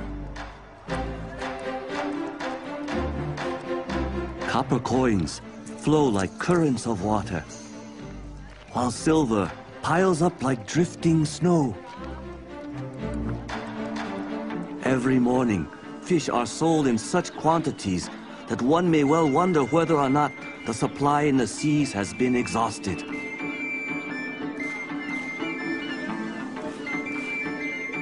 Visible in the distance is Mount Fuji, rising in all its magnificence against the horizon. At least half of Edo's population were samurai warriors who had come to the capital with their daimyo lords. Since there were no wars to fight, the samurai had leisure time, but not always the means to enjoy it. The downside of the era of peace for samurai was that the samurai weren't allowed to engage in commerce, and therefore gradually they see a lot of wealthy merchants more able to do all of the things that they want to do because they have more money than your common samurai. Ironically, merchants who catered to the needs of the samurai were the ones who benefited. They could now afford to get education, develop their taste, cultural taste, and emulate the high-class samurai whom these merchants always admired and envied. The social barrier was breaking down. Since the beginning of the Tokugawa era, a restrictive class structure had kept everyone in their place. Although the classes were not supposed to fraternize, the rules began to bend.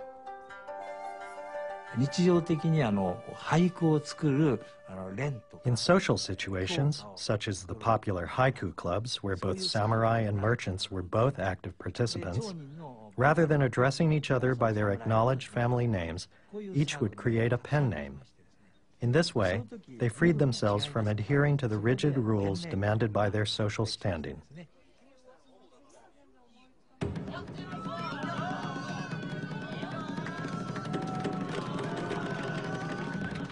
Encouraged by peace and a prosperous economy, the arts and entertainment flourished. Samurai interest in education had encouraged literacy among all social groups. 85% of the male population of Edo were avid readers. In 1800, there are about 120 or more haiku poetry circles. And also there are about 500 bookstores and very active publishing activities. The people demanded these books and information. They want to read exciting fictions. Some of the best-selling novels of the day were written by a merchant-turned-author named Ihara Saikaku. His books celebrated the era's emerging pop culture, a totally new genre in Japanese fiction. Saikaku haunted the streets of Edo for his literary material. He knew prostitutes and daimyo, as well as beggars and merchants. And he wrote about them all with unabashed candor and ribald humor, especially the newly prosperous merchants who tried to emulate the refined samurai.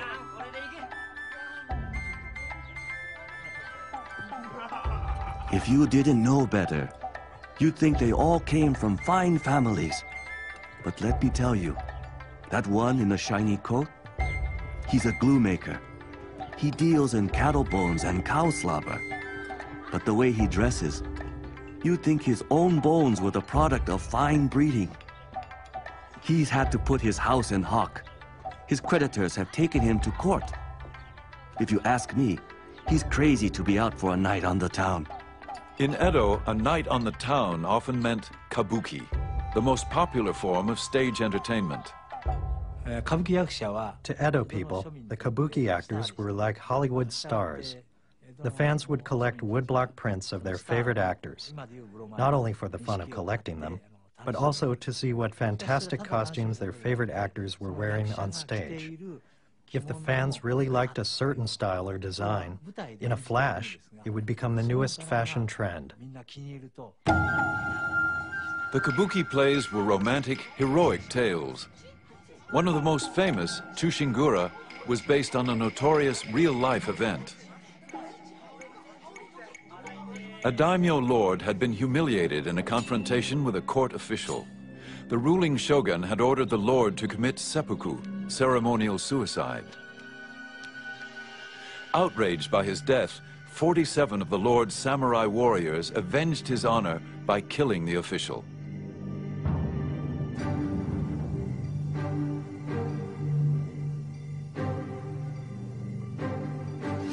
This presented the ruling shogun with a dilemma. The samurai had obeyed their code of honor, yet they had challenged the shogun's authority. The people begged for clemency, but the shogun would not yield. He ordered the samurai to commit suicide. These samurai had lived and died by their own code of honor.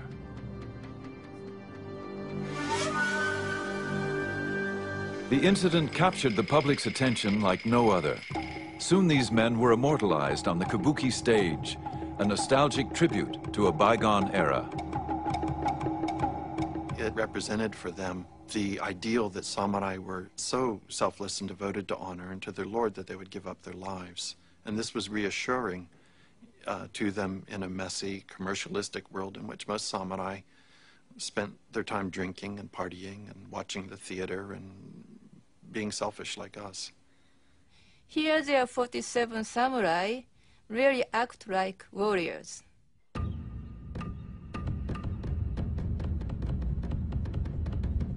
All raise a shout of acclaim. Well done, well done. And this praise will be echoed through ages to come for these loyal retainers.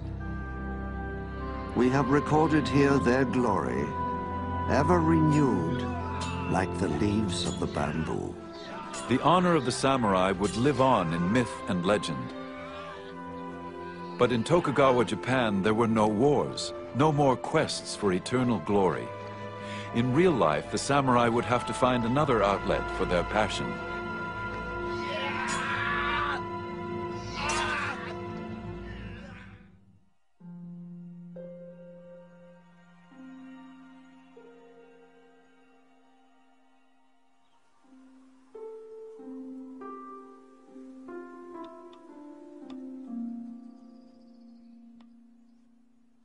The courtesan arranges her clothing so that the red silk undergarment will flip open to reveal a flash of white skin. When men witness such a sight, they go insane and spend the money they are entrusted with, even if it means literally losing their heads the next day. But most men only gape, envious of the men who can pay the courtesan's price.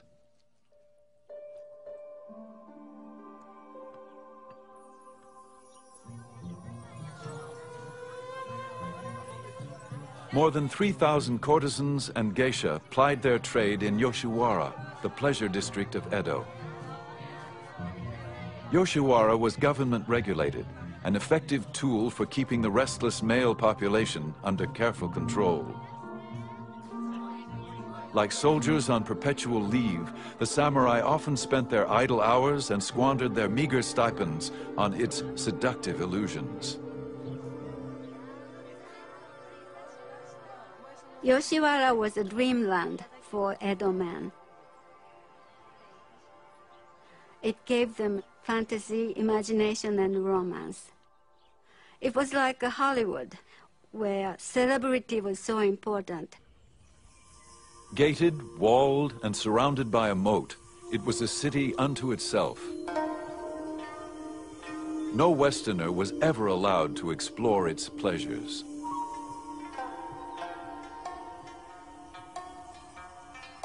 There was a distinct difference between the geisha and the courtesans.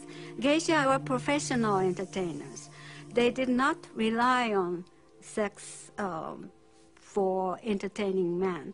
They had their music, their singing, playing musical instruments, and dancing. Whereas the courtesans entertained the clients with a conversation and sexual gratifications.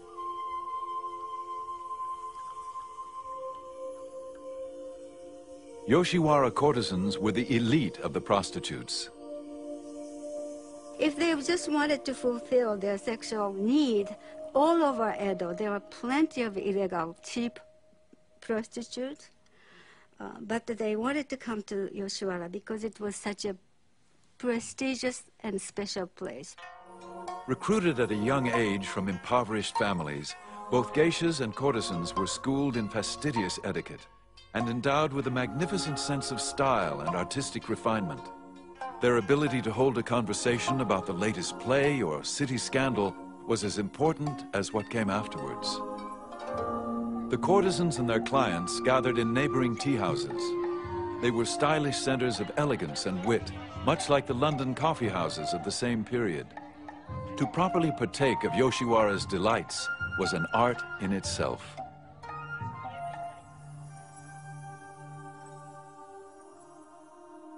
And the Yoshiwara courtesans were trained to think that they were better than their clients. And if a man wanted to visit Yoshiwara, he had to prepare for it 6 months in prior. He had to buy a fine set of sword.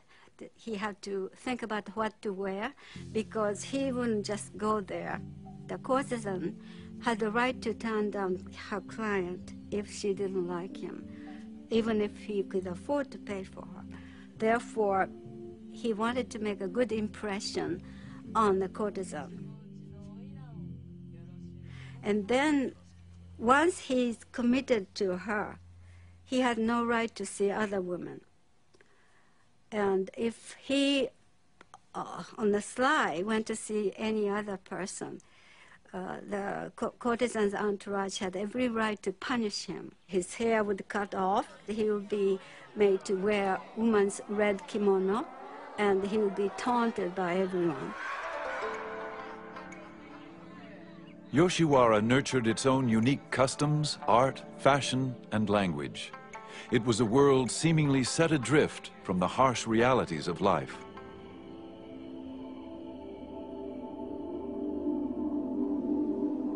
Living only for the moment, giving all our time to the pleasures of the moon, the snow, cherry blossoms, and maple leaves. Singing songs, drinking sake, caressing each other, just drifting, drifting. Never give a care if we had no money, refusing to be disheartened, like a gourd floating along the river current. This is what is called ukiyo, the floating world.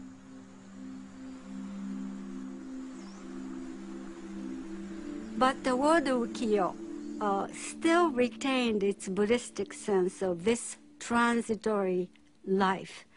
Its impermanence, this life's suffering, was still there, particularly for the courtesans and prostitutes, all of whom had some kind of trouble.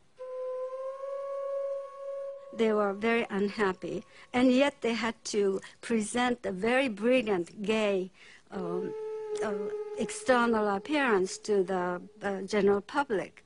It makes me think of the music of blues in jazz world, this indefinable, indescribable pathos, sadness, and languidness. This is very reminiscent of the word ukiyo to me.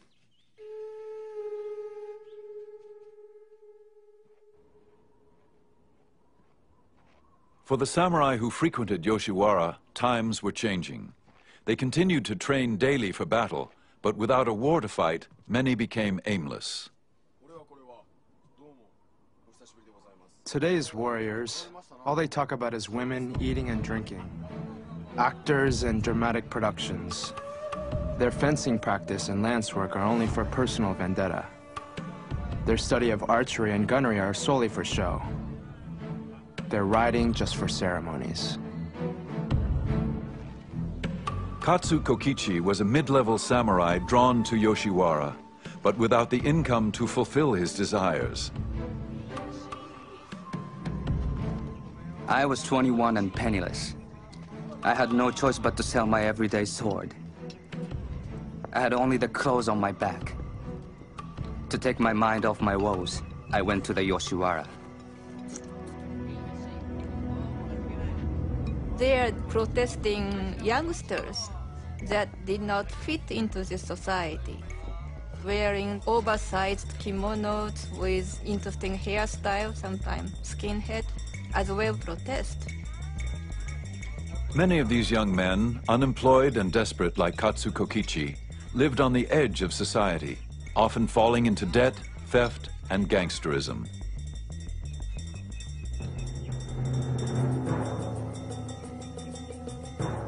When we entered the shrine precinct, a couple of sharp-looking characters sauntered up to us, humming a tune. Without warning, my body spat in the face of one of the men.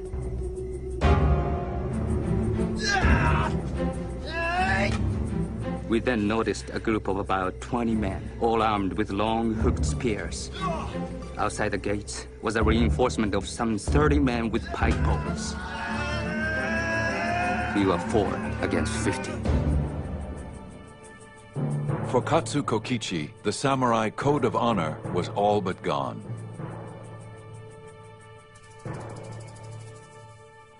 By the middle of the 18th century, the expensive delights of Yoshiwara were no longer affordable for most samurai. The pleasure district took on an increasingly ugly edge. And the brothel keepers lost their pride. They had become slaves of money-making, and they became much less compassionate. Some of them became very, very cruel and treated prostitutes miserably, and there was some death. Toward the end of the period, the sick prostitutes were not given medication or care, and when they died, they were just thrown into a pit for nameless dead. Feeling alone, just like floating weeds cut off at the root, I may just follow where the water may take me.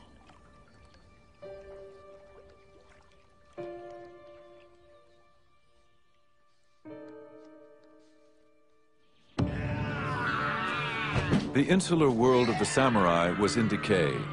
To find a cure for its ills, some would begin to look in an unlikely direction. The West now beckoned with new ideas and hope.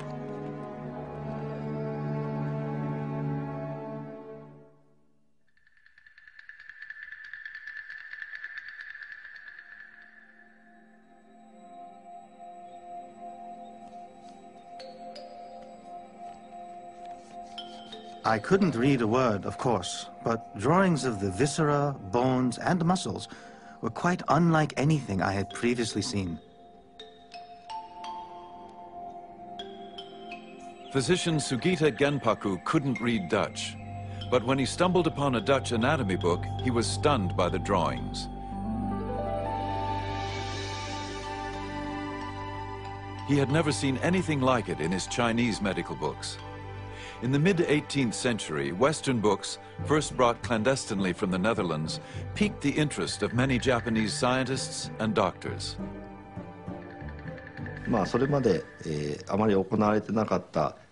Sugita Genpaku received permission from the government to order the first sanctioned autopsy of a criminal's corpse for scientific study. The corpse of the criminal was that of an old woman of about 50 years. The old butcher pointed to this and that, giving them names, but there were certain parts for which he had no names. When we compared what we saw with the illustrations in the Dutch book, it was exactly as depicted.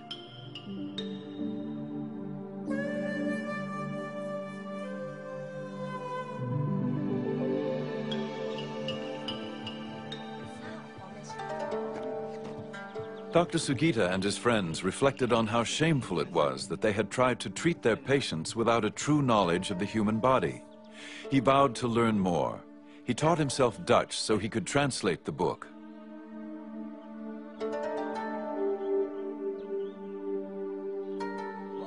The next day, we met and began. Gradually, we got so we could decipher 10 lines or more a day.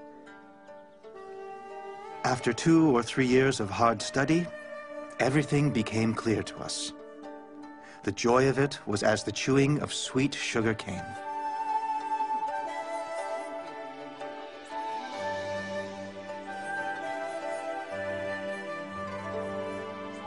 In 1774, the shogun granted Dr. Sugita permission to publish the medical book so he could share his knowledge with other doctors. This book became part of a growing interest in Dutch learning, known as Rangaku.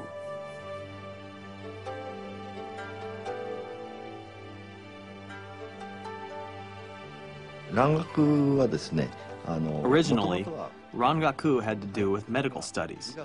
When physicians discovered they could heal ailments with the new Western medicine from Holland that they couldn't heal with the traditional Japanese medical practices, they became very interested in the study of Rangaku.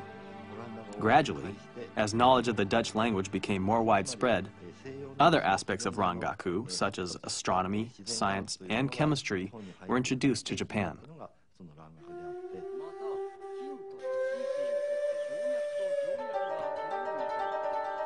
Almost 100 years after Dr. Engelbert Kempfer, the desire for Western knowledge would initiate the push to open the door to Japan from the inside.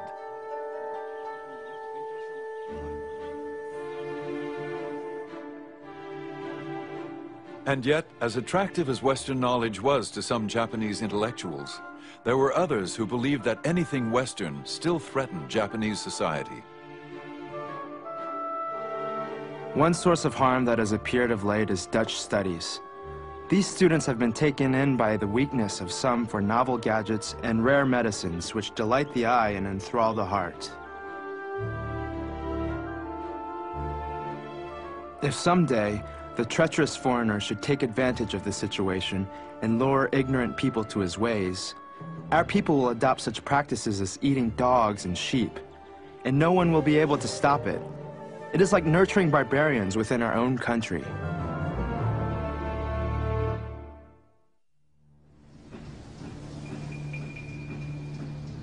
Today, the alien barbarians of the West, the lowly organs of the legs and feet of the world, are dashing across the seas, tramping other countries underfoot, and daring with their squinting eyes and limping feet to override the noble nations. What manner of arrogance is this? Japan had managed to keep the alien barbarians at bay for more than 200 years. But now, in the mid-19th century, the West was poised to assert itself. The shogun is faced with a strategic threat on three fronts.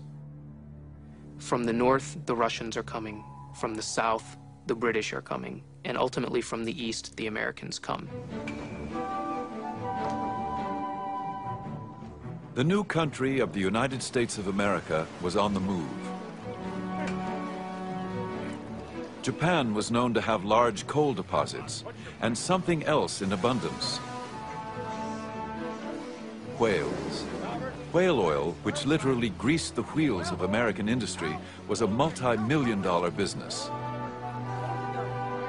Whale hunters had depleted the North Atlantic oceans.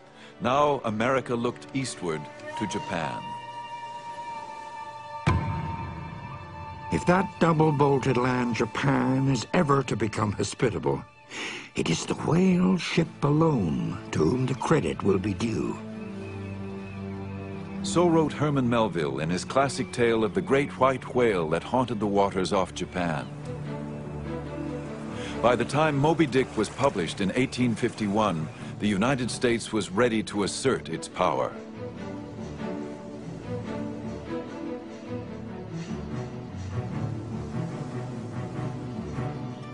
Japan's leaders were aware of the growing push towards their shores. The shogunate had been preparing for the arrival of the West for decades. They had set up a special translation bureau, which was gathering information about the West, translating atlases, translating dictionaries, developing a set of foreign affairs specialists. Key advisors warned of an imminent foreign threat. They urged the shogun to bolster his defenses. We should build warships. Then if barbarians come to our sea, we should shoot every single one of them.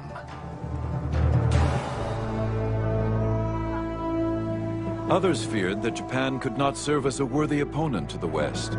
Their weaponry and ships had not changed since closing the doors to Europe 200 years before. There was no resolution.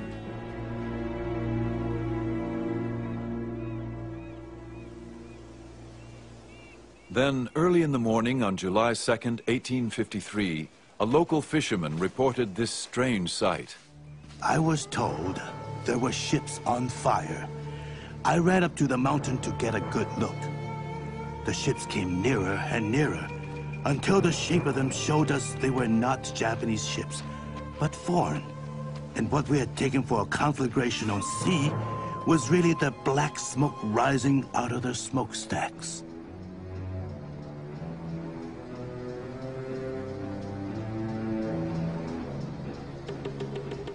These steamships dwarfed any ship ever built in Japan. To the Japanese, they were the Kurofune, the black ships of evil appearance. On board were some 60 cannons and almost 1,000 Americans. And they landed not in the foreigners' port of Nagasaki, but rather in the forbidden waters of Edo Bay, the shogun's own capital city.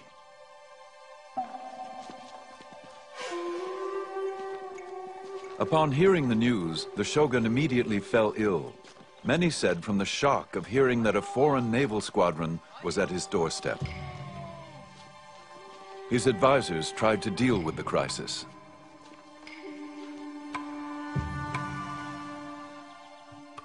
Fresh messages arrived one after the other. The situation seemed so sudden, so formidable, and so important. Orders were issued to the great clans to keep strict watch, as if it were possible that these barbarian vessels might proceed to acts of violence. In a desperate show of force, the shogunate sent a squadron of guard boats to surround the American ships. The Japanese officer ordered the ships to leave. Their commander, Commodore Matthew C. Perry, ignored him. I was well aware that the more exclusive I should make myself, and the more exacting I might be, the more respect these people of forms and ceremonies would award me. 5,000 samurai warriors armed with swords and antiquated cannons lined the shores. Again, their chief officer commanded Perry, leave Edo Bay immediately. The Commodore refused. I endeavor to inculcate the idea that the government of the United States is superior in power and influence to Japan. The honor of the nation calls for it, and the interest of commerce demands it.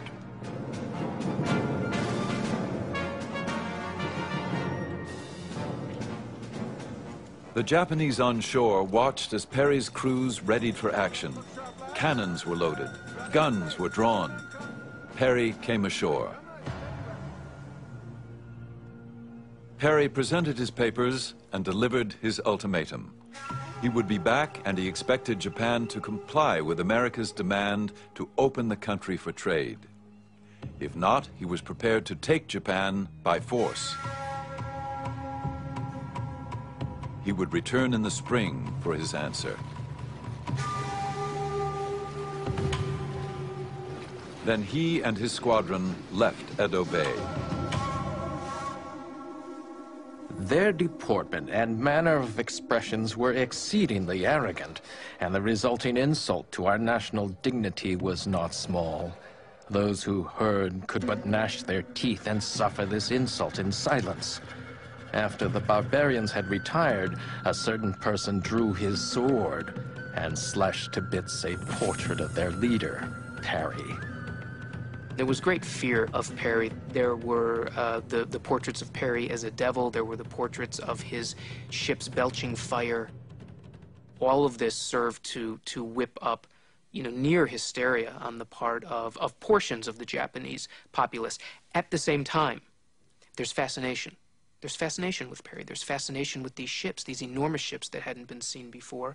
There's fascination with the technological prowess of the Americans. To complicate matters, the shogun had died, and the new shogun was mentally unfit. His advisors took charge, but they could not reach agreement. The head of the shogunate decides that he is going to poll all of the daimyo in Japan. What should the shogunate do? This is a radical break with tradition. The authority of the shogunate is to deal with foreign relations. The title of the shogun, of course, is the great barbarian quelling generalissimo. And yet here is the head of the shogunate asking the daimyo what he should do. Two positions are staked out. One, being known as the open the country argument. The Americans do not understand the ethics of humanity and justice. There will be no choice but to start trade with them. The other side being revere the emperor and expel the barbarian. The Americans have come to seize Japan. Therefore, if we don't drive them away now, the other foreign powers will follow. We are in a dangerous situation. While the debate raged, the shogunate remained indecisive. The end of the year was filled with half-hearted compromises and inadequate attempts at coastal defense.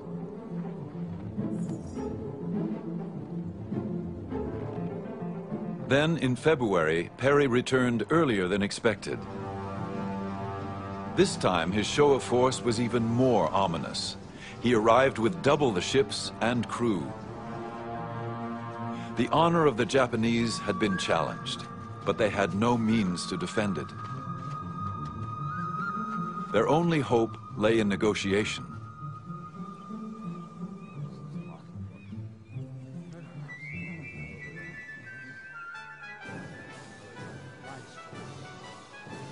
As soon as Perry came ashore, the talks began. They went on into the night and for the next 23 days.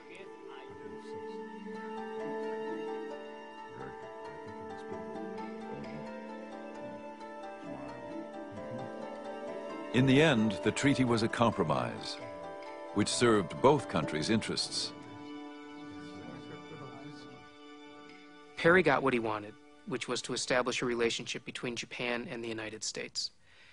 The shogunate got what it wanted in not surrendering its control over foreign relations and opening Japan up to unregulated trade. I'm not sure that the shogunate has been given enough credit for choosing peace over war. And you can say that the shogunate chose to open up relations with America and the West out of weakness, but it didn't have to. The shogunate took the practical decision, and they chose peace, and thereby preserved the integrity and territorial sovereignty of their country. Before signing the treaty with Perry, the shogun arranged a social evening, a prerequisite for conducting business in Japan that continues to this day. Sumo wrestlers displayed their strength. The first one invited Perry to punch him in the stomach. Another wrestler hoisted 2 huge bags of rice over his head to show his strength. Perry offered champagne and whiskey. He gave the Japanese gifts. Among those of particular interest, a telegraph, a camera, and a quarter-scale steam railroad, unlike anything the Japanese had ever seen. Japanese engineers would quickly make plans to replicate them.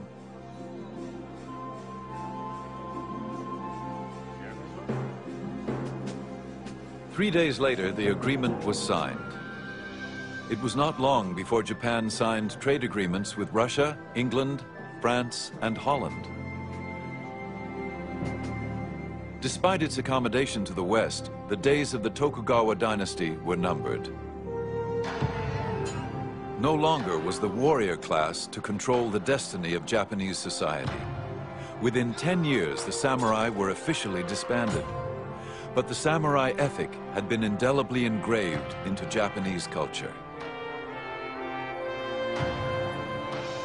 In 1868, the 15th shogun stepped down.